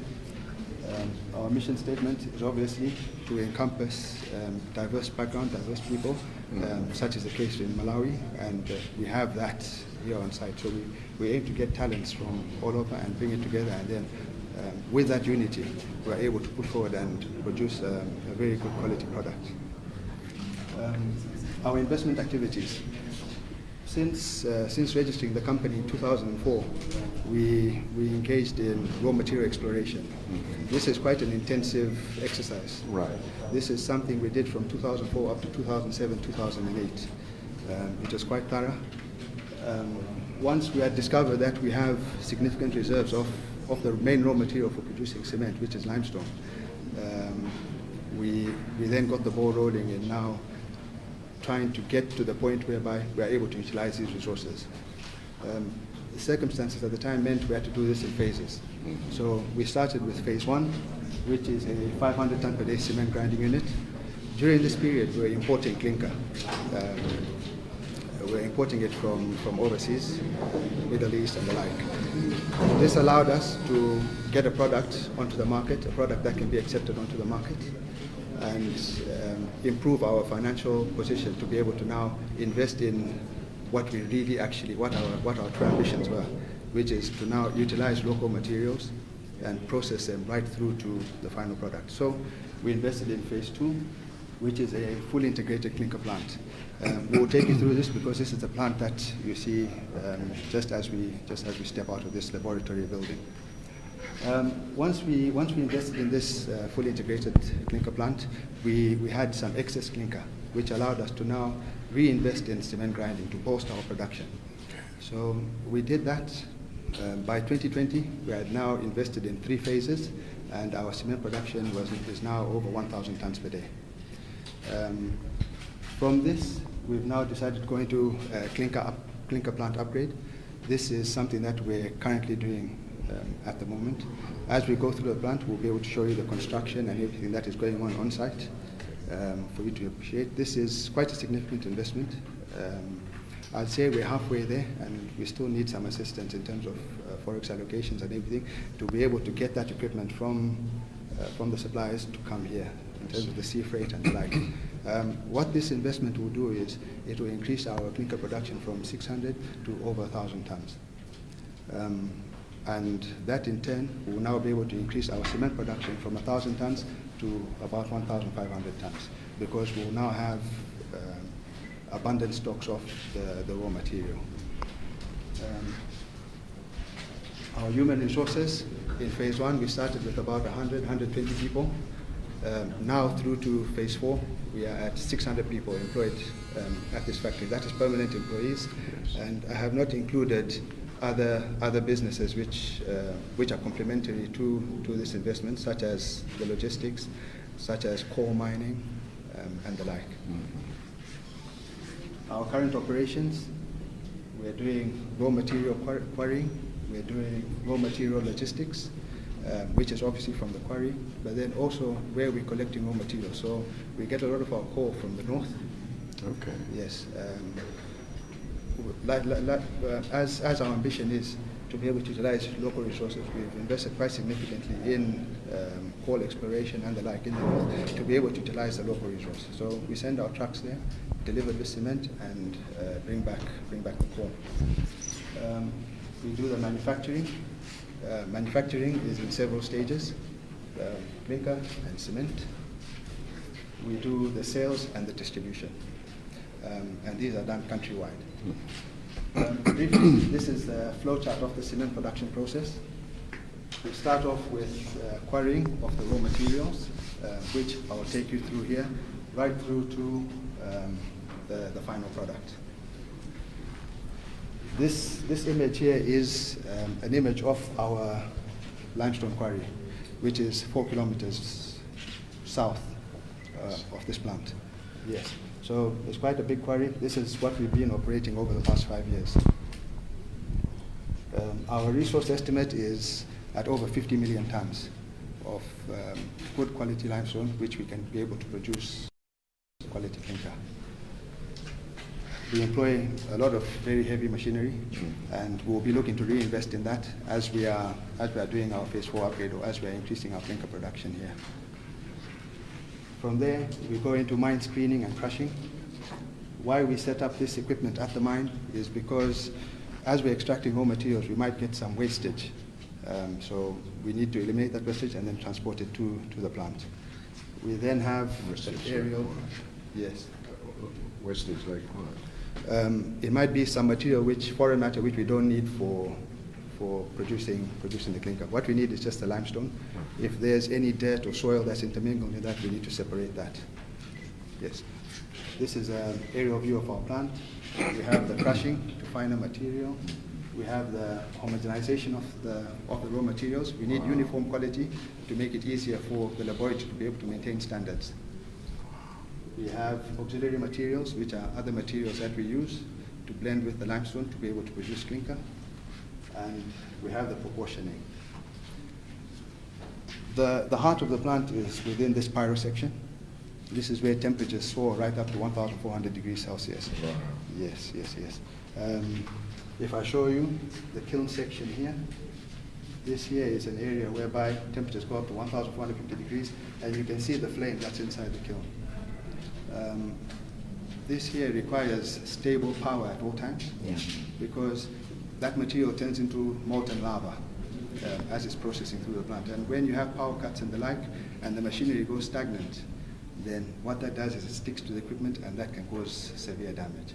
So we have backup generators, and we have a UPS system just to try and stabilize operation, but we always try to encourage our suppliers, Eskom, to give us stable power at all times.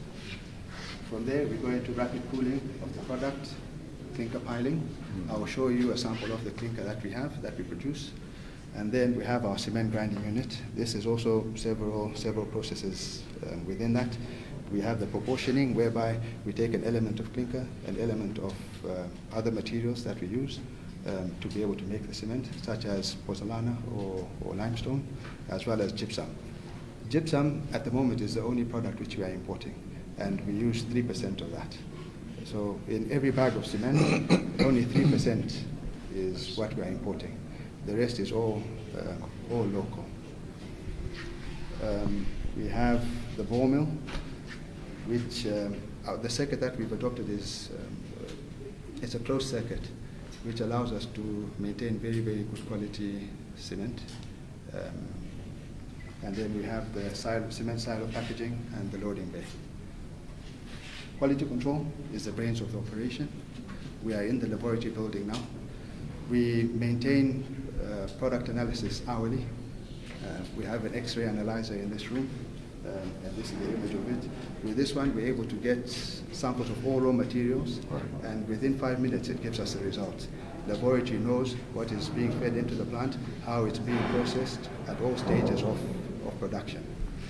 This also, in case there are any people in the market, you get some unscrupulous traders that like to tamper with products. Right. This laboratory will make sure and be able to counter any disputes or any claims that the product is not of good quality, because each product has its signature chemical analysis and has a signature strength or physical properties, which we are able to identify here. Your Excellency, these are the products that we are producing. Our main brand, which is in very, very high demand within the market, is Benjati 32.5N.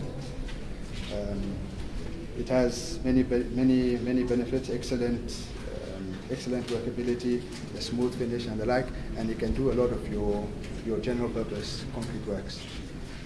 We have the 42.5N, which has gained in popularity. This one can be able to build bridges, railway sleepers, and any application whereby you need very high strength. This is the product. Then we have something that is for the common man, something which is affordable. We have Kobe, 24 newtons. This is used for bricklaying, plastering, and everything. So that is our product. If I may, I'd like to escort you through. Key challenges. Okay, yes. Key challenges. These products are of very, very good quality, and apa ndithu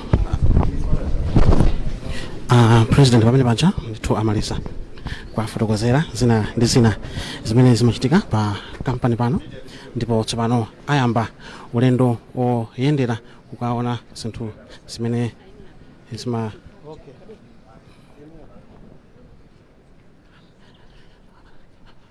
president akatuluka mu chipinda chimene ali chija ayima kayi panja apa pamene tafika pano kuti aone zinthu zina ndi zina zimene aziyika ndithu patsogolopa. Ndikaona ndithu mmenemo zikuoneka ngati kuti ndi mbale kapena mwina ngati ndi masosala choncho, ndipo mukuoneka kuti muli miyala kapena kuti zimene zindikhupa ndi zinthu zosiyanasiyana zimene zimagwira ntchito akamapanga simenti, kuti kuna simenti uja apezeke kuti ndi mmene simenti mukumudziwira.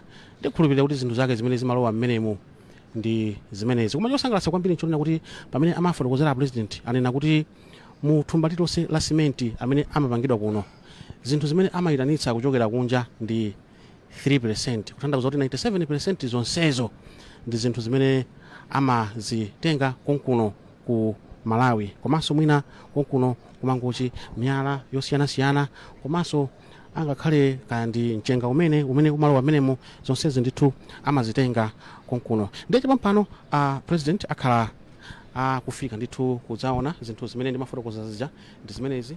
Ndikangogwirako kamodzi kokha mwina osalephera kamene kakakuoneka ngati kuti ndi mwala ndithu umene ndakugwirawo, koma ndi zinthu zimene mwina zimalowa pamene akupanga mu simenti mmenemo. Komanso patsogolopa kugwiranso chinachi ndi mwalanso kukhala ngati khala limene kuligwira m'manjamu ndithu kuda kumene zinthu zosiyanasiyana zimene zimalowa akamapanga simenti. Ndipo ndikukhulupirira president akhala akuwafotokozera zinthu zimenezi zimagwira zikakhala kuti zalowa mkatikati mwa pamene akugwira ntchito yopanga simenti. Ndi ulendo kusangalatsa kwambiri chifukwa nafe taphunzirapo ziwiri zitatu pa zimene zimachitika kuti thumba la simenti lija likhale thumba la simenti limene timaliona. Koma ndikukhulupirira nanunso amene mukutha kuonera mukuphunziraponso ziwiri zitatu kuti kodi nkhani yake zimakhala zotero. Amafotokoza pamene paja kuti ayi mkatimo amakhala kilinka zimenezo ndikukhulupirira tikaziona maso akunena kuti yayi amafunanso kuti magesi azikhala magesi amphamvu nthawi zonse chifukwa chonena kuti kuti mashini amene ayende amafunika ndithu magetsi amphamvu zazikulu. Limestone, this is what we are mining from the quarry. Yes. If you look to your left, you'll see heaps of limestone. I saw a pile of. And that's our crushing station there. All right. We have clay. There's some properties in there which we require, blend in small quantities with the limestone to be able to produce clinker. This is the final product, clinker, and this is the main ingredient for manufacturing of cement. And you used to import clinker? And we used to import clinker. It looks like that, but this here is very, very critical for national building. Is that right? This is a very, very strategic product. All right. Yes, yes. Tell His Excellency that when we're importing, Your Excellency said, when we're importing, the landed cost of this clinker here was $212,000 a month. Wow. And we're importing 4 shiploads of 30,000 tons each every year. So each shipload landed here costs about $6 million. Right. About $24 million. So today we are able to produce this, and we're selling. You're talking about import substitution. This is it. This is it. Yes. So these are the other raw materials: iron ore. We use coal, like I mentioned about coal. And you got iron ore here? Yes, we're getting it close to Lirang. I heard that. Yes. And then we have coal. This is coal from northern Malawi. But at the moment, if I may say, we do have a lot of challenges regarding the coal. Okay. In terms of the local coal suppliers being able to meet our requirements. Is that so? Yes. So this is why we may be knocking on our parent ministry's door to say, please assist us with perhaps some forex allocation to be able to import a bit of coal and blend with the coal which we are getting in the north. We have invested quite heavily also in our own coal mining, which I'll explain to you further as we proceed. All right. Yes. This is gypsum. This is what we import. And didn't I hear that there were some gypsum issues in Doha or something? There is. Yeah, there is, and so we need them to be empowered to be able to actually extract it. Yeah. What we've asked them, because I did during the mining forum, I spoke with some of them and I said, okay, gentlemen, it doesn't take much. It doesn't take much to be able to supply us the gypsum. If you have gypsum of good quality and you have all the manpower, in Ponera you have all the manpower. Get those young guys to dig a pit where there's 2 meters deep, collect some samples, give it to us. And then we test it, and then should you have something available, we can even write you a letter to say, this gypsum is very good, we will buy it from you. And that letter should be able to now, perhaps you can take it to the banks, whatever it is, and get some funding to be able to invest in that, and then we buy all your gypsum. Yeah, because we're importing 3% of this, and in a month that equates to about 1,000 tons. Now we're having to bring gypsum all the way from Rustenburg. Just the logistics tonight. Yeah. So all right, let's explore that. Yes, we'd really love to get that gypsum from Ponela. All right. Yes. I know the mining folks are not here, but you're here. Yeah. No. Okay. We'll figure it out. I think. Ndithu pamenepa president awafotokozera zina ndi zina zimene zimagwira ntchito pamene akupanga cement, ndipo pano ulendo kuja tsopano oyendera factory manager factory imeneyi ndiye kuti wayamba. Owen akuti pano analemba ntchito anthu almost 600 chakuti amene ndi amalawi okhaokha pamene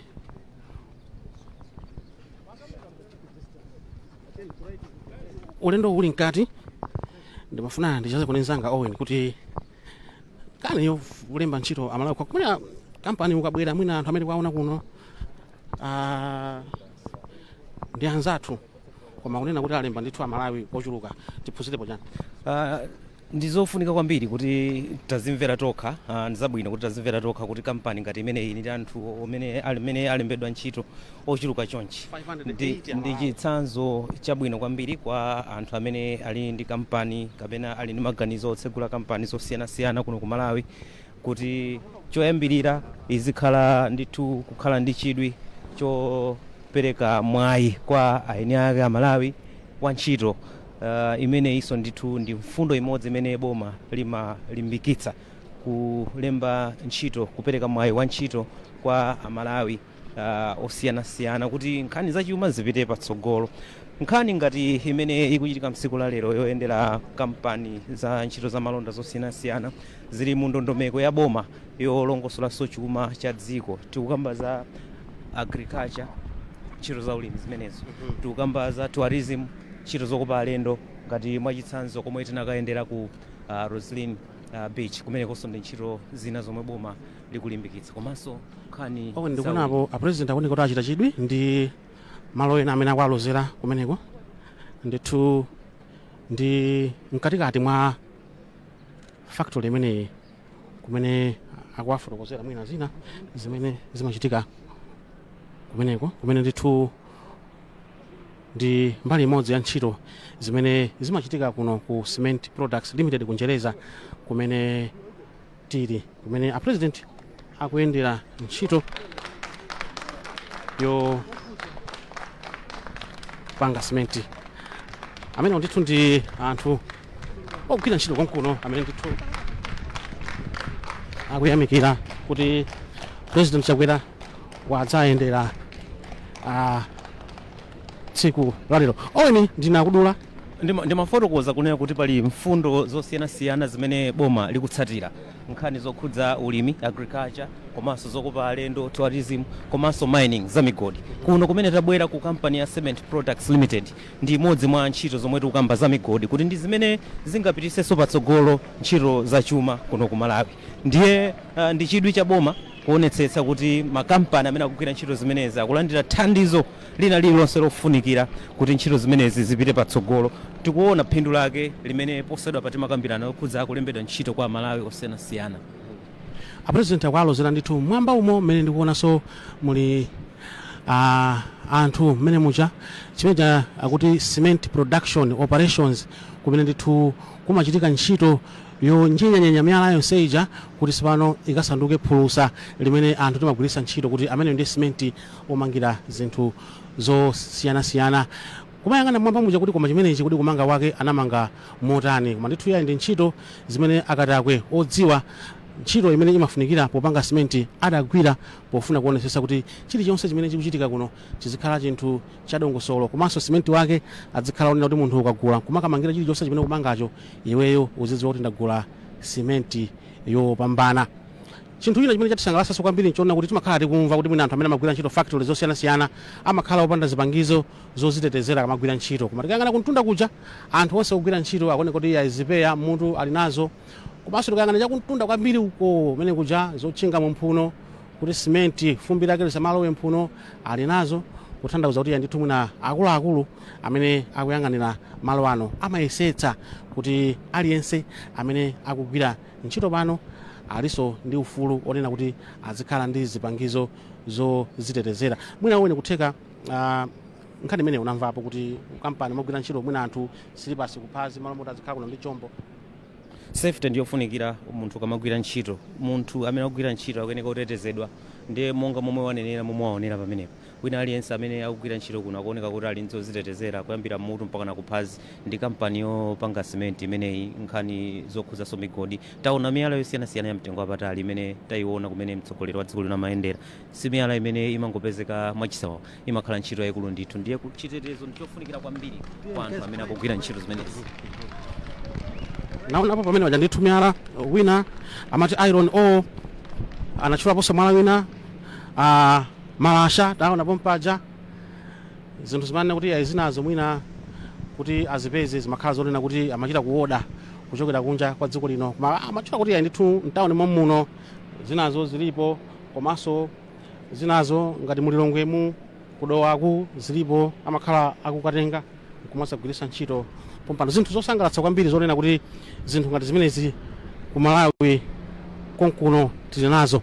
Pano mwina pasipasipo mukutha kumva phokoso la makina kuti akupukusa tsopano cement uja akupanga kuti atha kumayimika mzimagalimoto anthu nkumakagula kumeneko nkomwe tikulowera kuti President Chakwera akamuonetse mmene amapangira cement ameneyo. Anthu ena tikamaona cement timangoona ngati mwina ndi chinthu chosavuta kupanga kuti mwina kungotenga mwala basi nkuweka pansi ndikumauponda, koma ayi akuti pali ntchito ndithu zazikulu zimene zimayeneka kuti zichitike. Pali dothi lina looneka ngati dongo, pali dothi lina looneka ngati mchenga choncho zimene amakhala kuti akuyika m'menemo. Koma uku kumene tikupita ndi ku packaging kapena kuti kumene amati akapangapanga simenti uja amamuyika m'matumba, kenako ono padzibwera zigalimoto zikuluzikulu ndi kumayika nkumapita ku madera osiyanasiyana, ndi kumene ndithu tikupita. Kumva phokoso la mashiniwo, makina akewo zikuoneka ndithu kuti ndi kumalo kumene kukuchitika zinthu zakupsa. Komanso ukaona ngakhale mmene anamangira malo ano, makina amene tikuwaona osiyanasiyana, zinyumba zakezo zikuoneka ndithu kuti ndi anthu amene anapanga zinthuzi mofuna kuti zikhale zinthu zopindulira dziko. Tikukamba nkhani ya chitukuko, kunena kuti simenti ndi chinthu chofunikira kwambiri pa chitukuko chimene anthu tikufuna kupanga. Mukudziwa kunena kuti munthu pamene kugwira ntchito za chitukuko ukafuna kumanga kena kalikonse, simenti ndi chinthu chofunikira kwambiri. Ndiye pano tafika ndithu kuno kumene ndikasuzumira mkatimo ndikuona muli chinthu china ndithu chimene chikuzungulira. Mwina kungoganiza chabe, nkuganiza kwanga chimene chimwina ndi chimene chimagwira ntchito yonyenya kuti simenti uja apangike. Pamene ndithu tafika akumufotokozera President Dr. Lazarus Chakwera za zimene zimachitika pa malo pamenepa. Ndi mmene manenera muja kuti ayi ofotokozawo akumafotokoza mmene kampani inayambira, komanso mmene ntchito zosiyanasiyana zikuyendera pa kampani pano, kuti zonse zoti mpakana simenti akapeze kuti ali muthumba ziziyenda bwino. Ndi ntchito imene ikuchitika tsiku la lero pamene president wa dziko lino Dr. Lazarus Chakwera ali kuno ku Mangochi kudzayendera business zosiyanasiyana za Malawi, komanso zokopa alendo, angakhalenso chakumasanaku akakhala akukumana ndi anthu ochita malonda osiyanasiyana amene akakumane nawo ku Makokola retreat. Pano tikulowa mchipinda cha makina,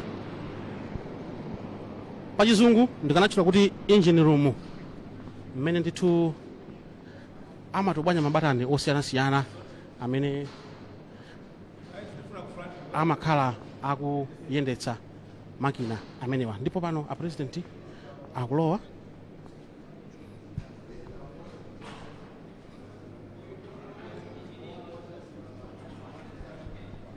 For the instrumentation, and in here also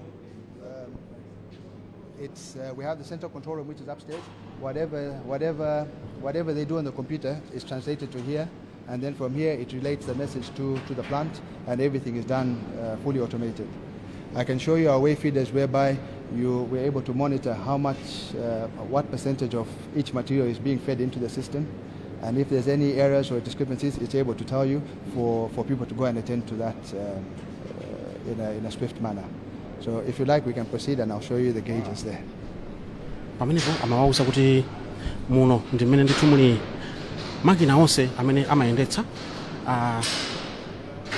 factory imeneyi, ndipo apa afuna waonetse zina mwa zinthu zimene zimachitika pamene akugwira ntchito imeneyi.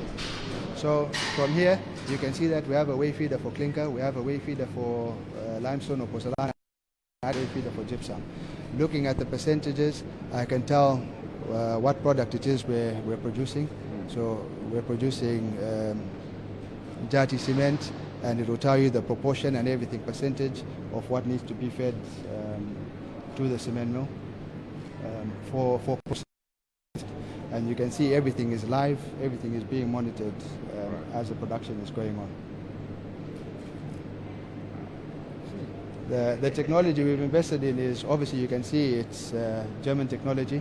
Yeah. You will see the names FL Smith and Pfister, which means that this here is very, very, very good, very, very good quality. Yes. Yeah, if we can proceed to the packaging stage. Pamenepo awafotokozera ndithu a president kuti makina amene ali muno ndithu ndi ukadaulo wa mdziko la Germany umene ndithu adagulako makina amene amagwiritsa ntchito oyendetsa factory imeneyi.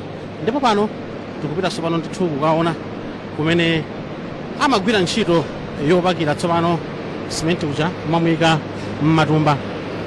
Pasipasipo ndi phokoso la makina amene ndithu akugwira ntchito yopanga simenti kuno ku Cement Products Limited Njereza plant ku Mangochi. Ndipo ndikuona kutsogoloko tsopano tikhala tikukwera mastepe kupita mmwamba mmene tikukaonanso zina zimene zikuchitika kumeneko. Ndipo ndiku factory tizipata take ntochita ngati kuwapatiza choncho koma ndithu zikutheka kukaona kumene akuti ndi ku packaging kapena kuti kumene amagwira ntchito yolongeza simenti m'matumba. Tikukwera ndithu mastepe kupita mmwamba kuti tikaone ntchito imeneyi. Ndipo ine ndili mmwamba, a president akubwera chapansipa nawonso kukwera ma stepe amenewa.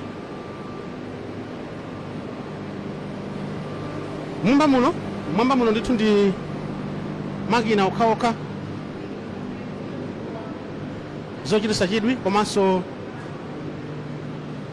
mwina kumaona nkumala kuti kuti zimenezi kwenikweni akuti nzichani, koma pano pakuchitika ntchito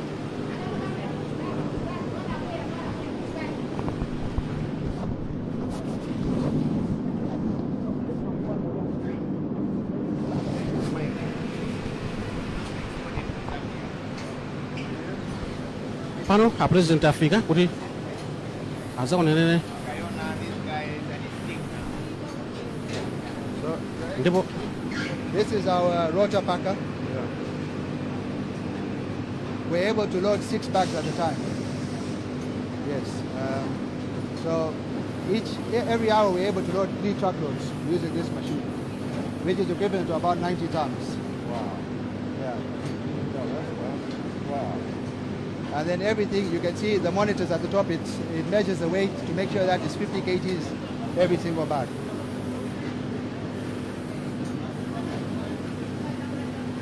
Yeah, I think we can proceed there so you can see the truck loading. Oh. Sorry about that. pano ndithu thumba limodzi la simenti linatayikira monga mukudziwa za makina, komabe zonse zikuyenda bwino. Chachikulu nchongofunika kuyenda ndithu mosamalitsa malingana ndi mmene malo ake ano alili.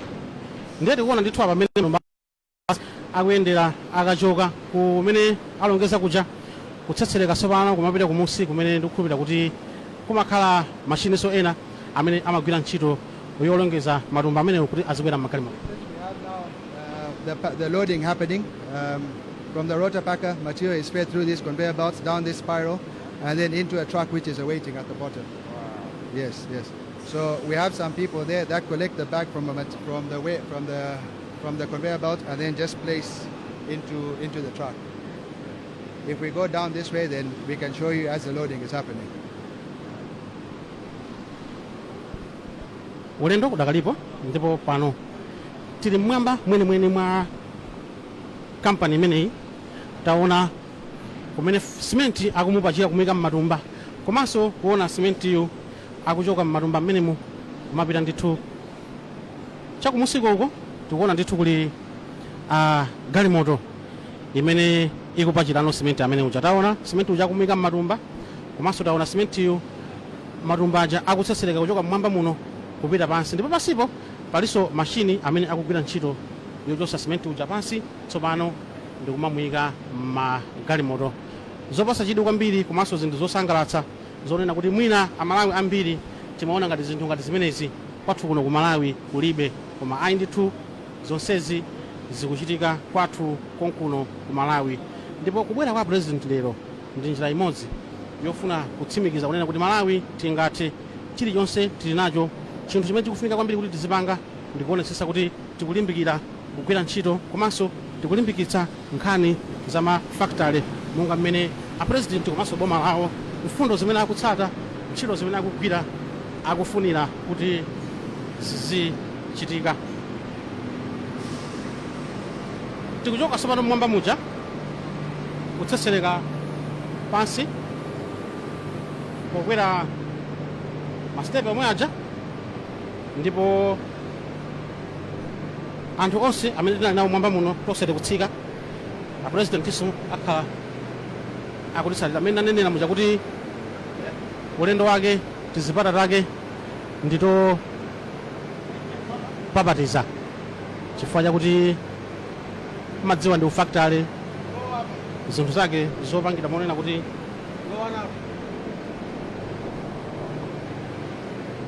ndiye mwamba muno ndi mmene tili, mmene mukuonera unena kuti tizipata take mmene mafotokozera kuti antopapatiza kuchoka apa kupita mwamba muja mmene tinapita kukaona ndithu kumene akugwira ntchito yopakira simenti uja kumuyika m'matumba, ndipo kenako simenti uja akumayenda pa makina ena amene akumatsetsereka kupita pansi pamene ndayima pano, kumenekonso kuli makina ena amene akumagwira ntchito yomatenga simenti uja ndikumamukweza magalimoto kuti azilowera kwina kulikonse kumene akuyeneka kuti alowere. Timanena kuti ulendo wa president wobwera kuno kwambiri nkhani yake ndi nkhani yofuna kulimbikitsa Amalawi kuti ifenso nafenso patokha tingathe, chifukwa atifotokozera anyaka kampani inonena kuti kampani inoyo eni wake ndi Amalawi, ndipo kunonso anthu 580 mwa anthu 600 chakuti amene analemba kuno ntchito ndi enieni Amalawi amene amagwira kuno ntchito yopanga simenti. Kuyambira pamene mwala wabwera pamalo pano, mwalawo ndikusakaniza ndizosakaniza ndikunyenya mpaka na ndikusanduka simenti. Koncho ndimachizana nsanga Owen Mavula anafotokoza kunena kuti ndi mbali imodzinso ya chitukuko chimene president wa dziko lino ndipo boma lake akutsatira mu ngodya zija za ATM strategy. Ananena ndithu nena kuti mining ntchito izi zimakhala mgulu la ntchito za migodi zomangamanga mafactory ngati zimenezi zimakhala mu ntchito ngati za migodi, chifukwa kwambiri amagwiritsa ntchito zinthu zimene amazitenga kuchokera pansi monga miyala komanso simenti amene amagwiritsa ntchito kuno, angakhalenso zipangizo zina zosiyanasiyana zimene zimagwira ntchito yonena kuti zigwire mpaka na ukamupanga simenti kuti akhale mene inu ndine timamudziwira. Nafotokozanso kuti chinthu china chosangalatsa kwambiri chonena kuti anena kuti thumba lilonse la simenti lija mukaliona 3% yokha ya zinthu zimene zimalowa mmenemo ndi zimene amayitanisa kuchokera kunja, koma 97% ya zinthu zimene zimakhala mmenemo amazitenga ndithu m'Malawi momuno. Apa tiyambe kutsika pamene ndithu apresident tsopano nawonso akutsika kuti akafike pansi mwina kumeneko kukakhalanso mwambo ojambulisa chithunzi ndi ena mwa anthu ogwira ntchito pano, komanso ndiye samina kusayina m'buku la alendo. Ndithu mukuona pamene maja apresident athu akutsika kuchokera mmwamba mmene anapita. Ndithu unali ulendo wapaderadera chifukwa mmene muja monga mmene nanenera ndi mwamba mofunika ndithu kupita mosamala komanso kuonetsetsa kuti zonse zikuyenda bwino. Ndikafika chapatsogolo apo ndikuona ndithu apo pali ofesi imene ndikukhulupirira kuti apresident akafika apo akuyeneka alowe mmenemo kuti asayine m'buku la alendo zomwe zikuchitika lero kuno kumangochi. Mmene nanenera muja kunena kuti ndi tsiku la mtengo wapatali kwambiri limene president wa dziko lino Dr. Lazarus Chakwera wayenda kubwera kuno kumangochi kuti adzayendere business za Malawi maso kulimbikitsa nkhani za malonda zimene eni wake ndi Amalawi pofuna kuonetsetsa kuti amalawi ali ndithu ndi danga lalikulu lonena kuti adzigwira ntchito zawo mopanda kupingika kwina kuli konse. Ndipo pano apresident alowa ndithu akhala akulandira ndikuona kantsikana kanyamula envelope m'manja, sindikudziwa kuti mmene muli chani, koma ndikaona pa tebulo paja ndithu pali buku la alendo komanso cholembera chimene president Chakwera asaine kuti anafika pa malo pano. Apo ndithu mwana uja akupereka envelope ija kwa president, udzamugwira pamdzanja pamkono, ndipo envelope imeneyo ayikutira mosonyeza kuti mkatimo ndikhulupirira muli mphatso chinene choncho, chifukwa mmene ayimangiramo ndikukumbukira masiku amenewo timati ukamulembera munthu kalata kapena kumtumizira kachinthu kumuyikira mu envelope kapena mukatoni mmene umakhala utakulunga choncho. Ndiye pano ndithu pali managing director aja, katsikana kamene kanatenga mphatso kaja, komanso nda president kuchambulitsa andunaso alipompo kuti ya ndithu tsiku la mtengo wapatali limene anafika kuno ku Cement Products Limited kunjereza kumangochi kungodutsa pamakawa chapatsogolapo. Ndipo pano tsopano president akufuna alembe mbuku la alendo kuti anafika ku malo kuno. Chinthu chachikulu chimene taphunzira lero kuyambira ulendo wathu umene tayambira kuyenda mawakucha kupita ku Rosarine Beach Hotel komanso kuzafika kuno ku Cement Products Limited, nchonena kuti amalawi kuthekera tili nako kuonena kuti tikhoza kukhala ndi business zolozeka komanso tikhoza kukhala ndi makampani olozeka, koma mwina chachikulu amalawi tikuyeneka tisiye kumadziyang'anira pansi kuti izi siti ngachite, chifukwa zonse zimene zikuchitika kuno anena kuti eni wake ndi amalawi, amene amayendetsa makina amenewa ndi amalawi, komanso angakhale ntchito yopanga simenti kuyambira pamayambiriro mpaka na kukafika kumapeto amene akuyendetsa ndi eni wake a Malawi. Tsiku la mtengo wapatali kwambiri ndikaona kunjaku kadzuwa kaja kakuoneka ndithu kuti tsopano kayamba kuwala, kutanthauza kuti nthawi nayonso ikunka nayipita, koma ife zochitika tidakali nazo zambiri, chifukwa tikachokanso pano tikupita ku Makokola retreat kumene a president akakumanenso ndi anthu ochita malonda osiyanasiyana ochokera mboma lomwe lino la Mangochi. Chachikulu a president akufuna kulimbikitsa anthu kuti akhale anthu ochita machawi, akhale anthu odzilimbikira pakokha, komanso akhale anthu ochita zinthu mozindikira chinthu chilichonse chimene akufuna kuchita. Mukudziwa inu munthu ukafuna kuchita chinthu umayeneka uzichita zinthu malingana ndi moganiza bwino, komanso chinthu chokuti anthu akaona chizikhala chinthu cholozeka. Anthu kuombera m'manja a president atalemba ndithu buku la alendo lija kugwirana chanza ndi akuluakulu osiyanasiyana, ndipo pano pakuchitika ndithu kulongosolerana kosiyanasiyana kuti kodi zikhale bwanji, ndipo pakubwera mpando patsogolopo pamene ndikukhulupirira tsopano pafunika pachitike mwambo ojambulisa chithunzi a president komanso ndi akuluakulu apa kampani pano. Zimene zikuchitika kuyambira a president atafika pano, anafika mchipinda china chakumtunda umene tinali uko, mmene kuja anawafotokozera chilichonse cha chimene chili pamalo pano, ndipo atawafotokozera pamenepo tinayenda ulendo okayendera malo amene amagwira ntchito yopakira simenti mu matumba, ndipo atamaliza kupakira simenti uja m'matumba tinaonanso ntchito yotenga simenti uja kumasesereka naye pansi kuti akafike m'magalimoto tsopano kuti akhoza kumapita kwa anthu osiyanasiyana. Pano pali mwambo ochambulisa chithunzi umene ukuchitika ndi akuluakulu aja mmene nafotokozera, koma nkhani yayikulu ndionena kuti kuno zimenezi ndi nkhani yolimbikisa chitukuko cha zomangamanga, chifukwa simenti ndi chinthu chofunikira kwambiri pamene munthu ukugwira ntchito ya zomangamanga zosiyanasiyana. Mukudziwa inu kani mafakitala akuluakulu akafuna kumanga, kaya ndi munthu ukafuna kumanga nyumba, ndi nkhani imene imafunika munthu kuti uzikhala ndi simenti wapamwamba kwambiri amene amapangidwa kuno komanso amene akupanga ndi eni wake a Malawi.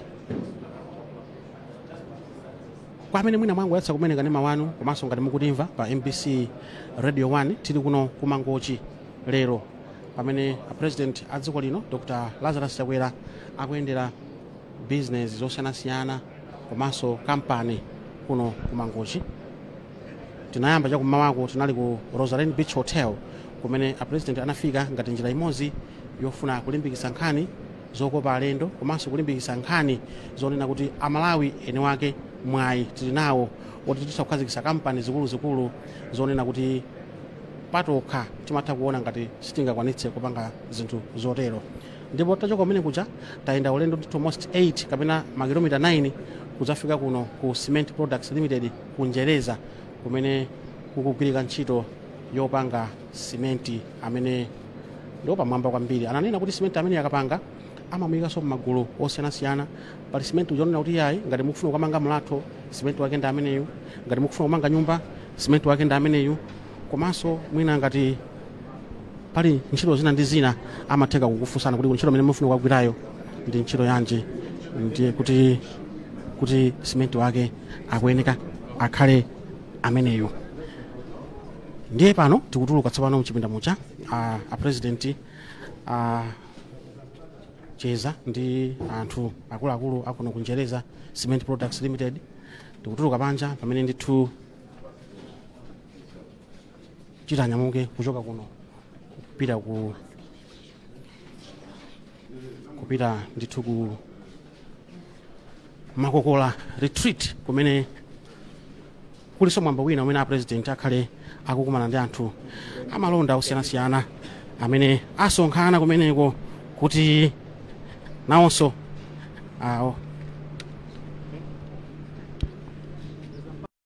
apeze kuti amve mwina mavuto amene akukumana nawo komanso kapena ngati nkhani zosiyanasiyana zimene anthu angafune. Ndi pano a president akabwera osalipira tafunsa ku funso limodzi lokha tingomva kuti kodi ulendo umenewu kwachitika zinthu zotani, aona zotani, komanso mwina ngati amva mavuto osiyanasiyana kuti mwina mavuto amenewo ngati mboma mwina yankho lake likhoza kukhala lotani la chilimbikitso kuti pamene akuluakulu amene wakugwira ntchito imeneyi alimbikire kugwira ntchito imeneyi, komanso mwina ngati mwina mukufunika kukonza akonze. Ndipo ukatha mwambo umenewu pamene ndithu tinyamuke ulendo opita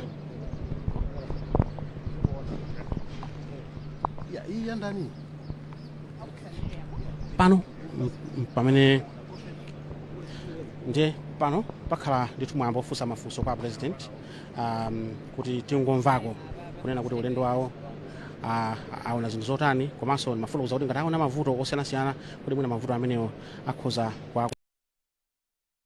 Mafuloza kuti ndi tsiku ndithu la mtengo wapatali kwambiri zimene zachitika lero kumangochi pamene ndithu president Chakwera wafika kuno kumangochi kuzayendera ndithu makampani osiyanasiyana kuona business komanso kufuna kwalimbikitsa anthu kunena kuti Amalawi kuthekera tilinako konena kuti chilichonse tikhoza kupanga mwatokha, komanso ngati titayikapo mtima kwambiri chilichonse chimene tingafune kupanga ndi chinthu choti chikhoza kutheka. Chifukwa mwina kwambiri timachulutsa kudziyang'anira pansi kuti ayi ife izi sitingapange, mwina izi wopangake ndi akuluakulu, koma ayi ndithu zonse zimene tikuyendera lero eni wake ndi Amalawi, amene akugwira ndi Amalawi, komanso amene akuyendetsa zinthu zokuti zikhale zinthu zooneka bwino ndi eni wake Amalawi, amene akuyetsetsa ndithu usiku ndi usana kuti zinthu zizikhala zooneka bwino. Pano amanena kuti pa tsiku amapanga matani tukwana 1000 a cement, koma chifukwa chakuperewera kwa zinthu zina ndi zina atati zinthu zimenezo azipeza ndiye kuti akhoza kukwanitsa tsopano kumapanga matani 1500 pa tsiku,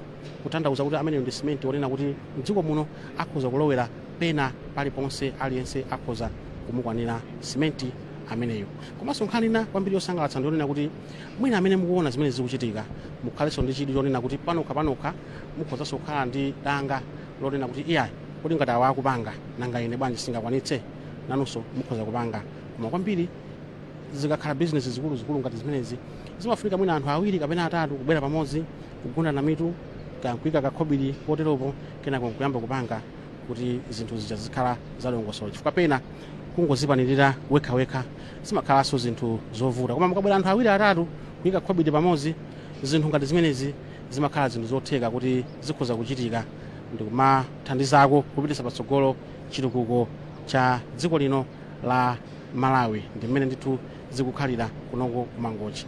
Ndiye tikudikira kuti president akhala akutuluka chapompano pamene ndithu tasonkhana panja pano tingomvako mmene iwo aonera zonse zimene zachitika pamene ayamba kuyendera kuchokera ku Rosalind Beach Hotel komanso kudzafika kuno ku Cement Products Limited kunjereza kumene kuchitika ntchito yopanga cement. Cement imene tikamamuona amakhala ngati kachinthu kakang'ono kwambiri, ukangogwira muja cement amakhala ngati phulusa lokhalokha, koma ukafika kunoko ku factory kunena kuti sono chinthu chonsechi chopanga cement yo ndi mmatani kwenikweni kupanga kwake.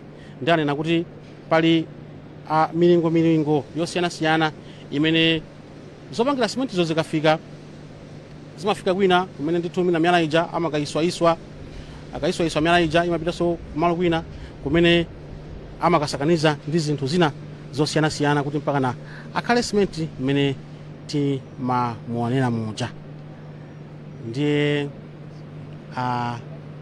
pompano president akhala akutuluka kuti pachitikenso ndithu mwambo umenewu umene akhale akuyankhula kwa atolankhani amve mmene ndithu zinthu zikuyendera.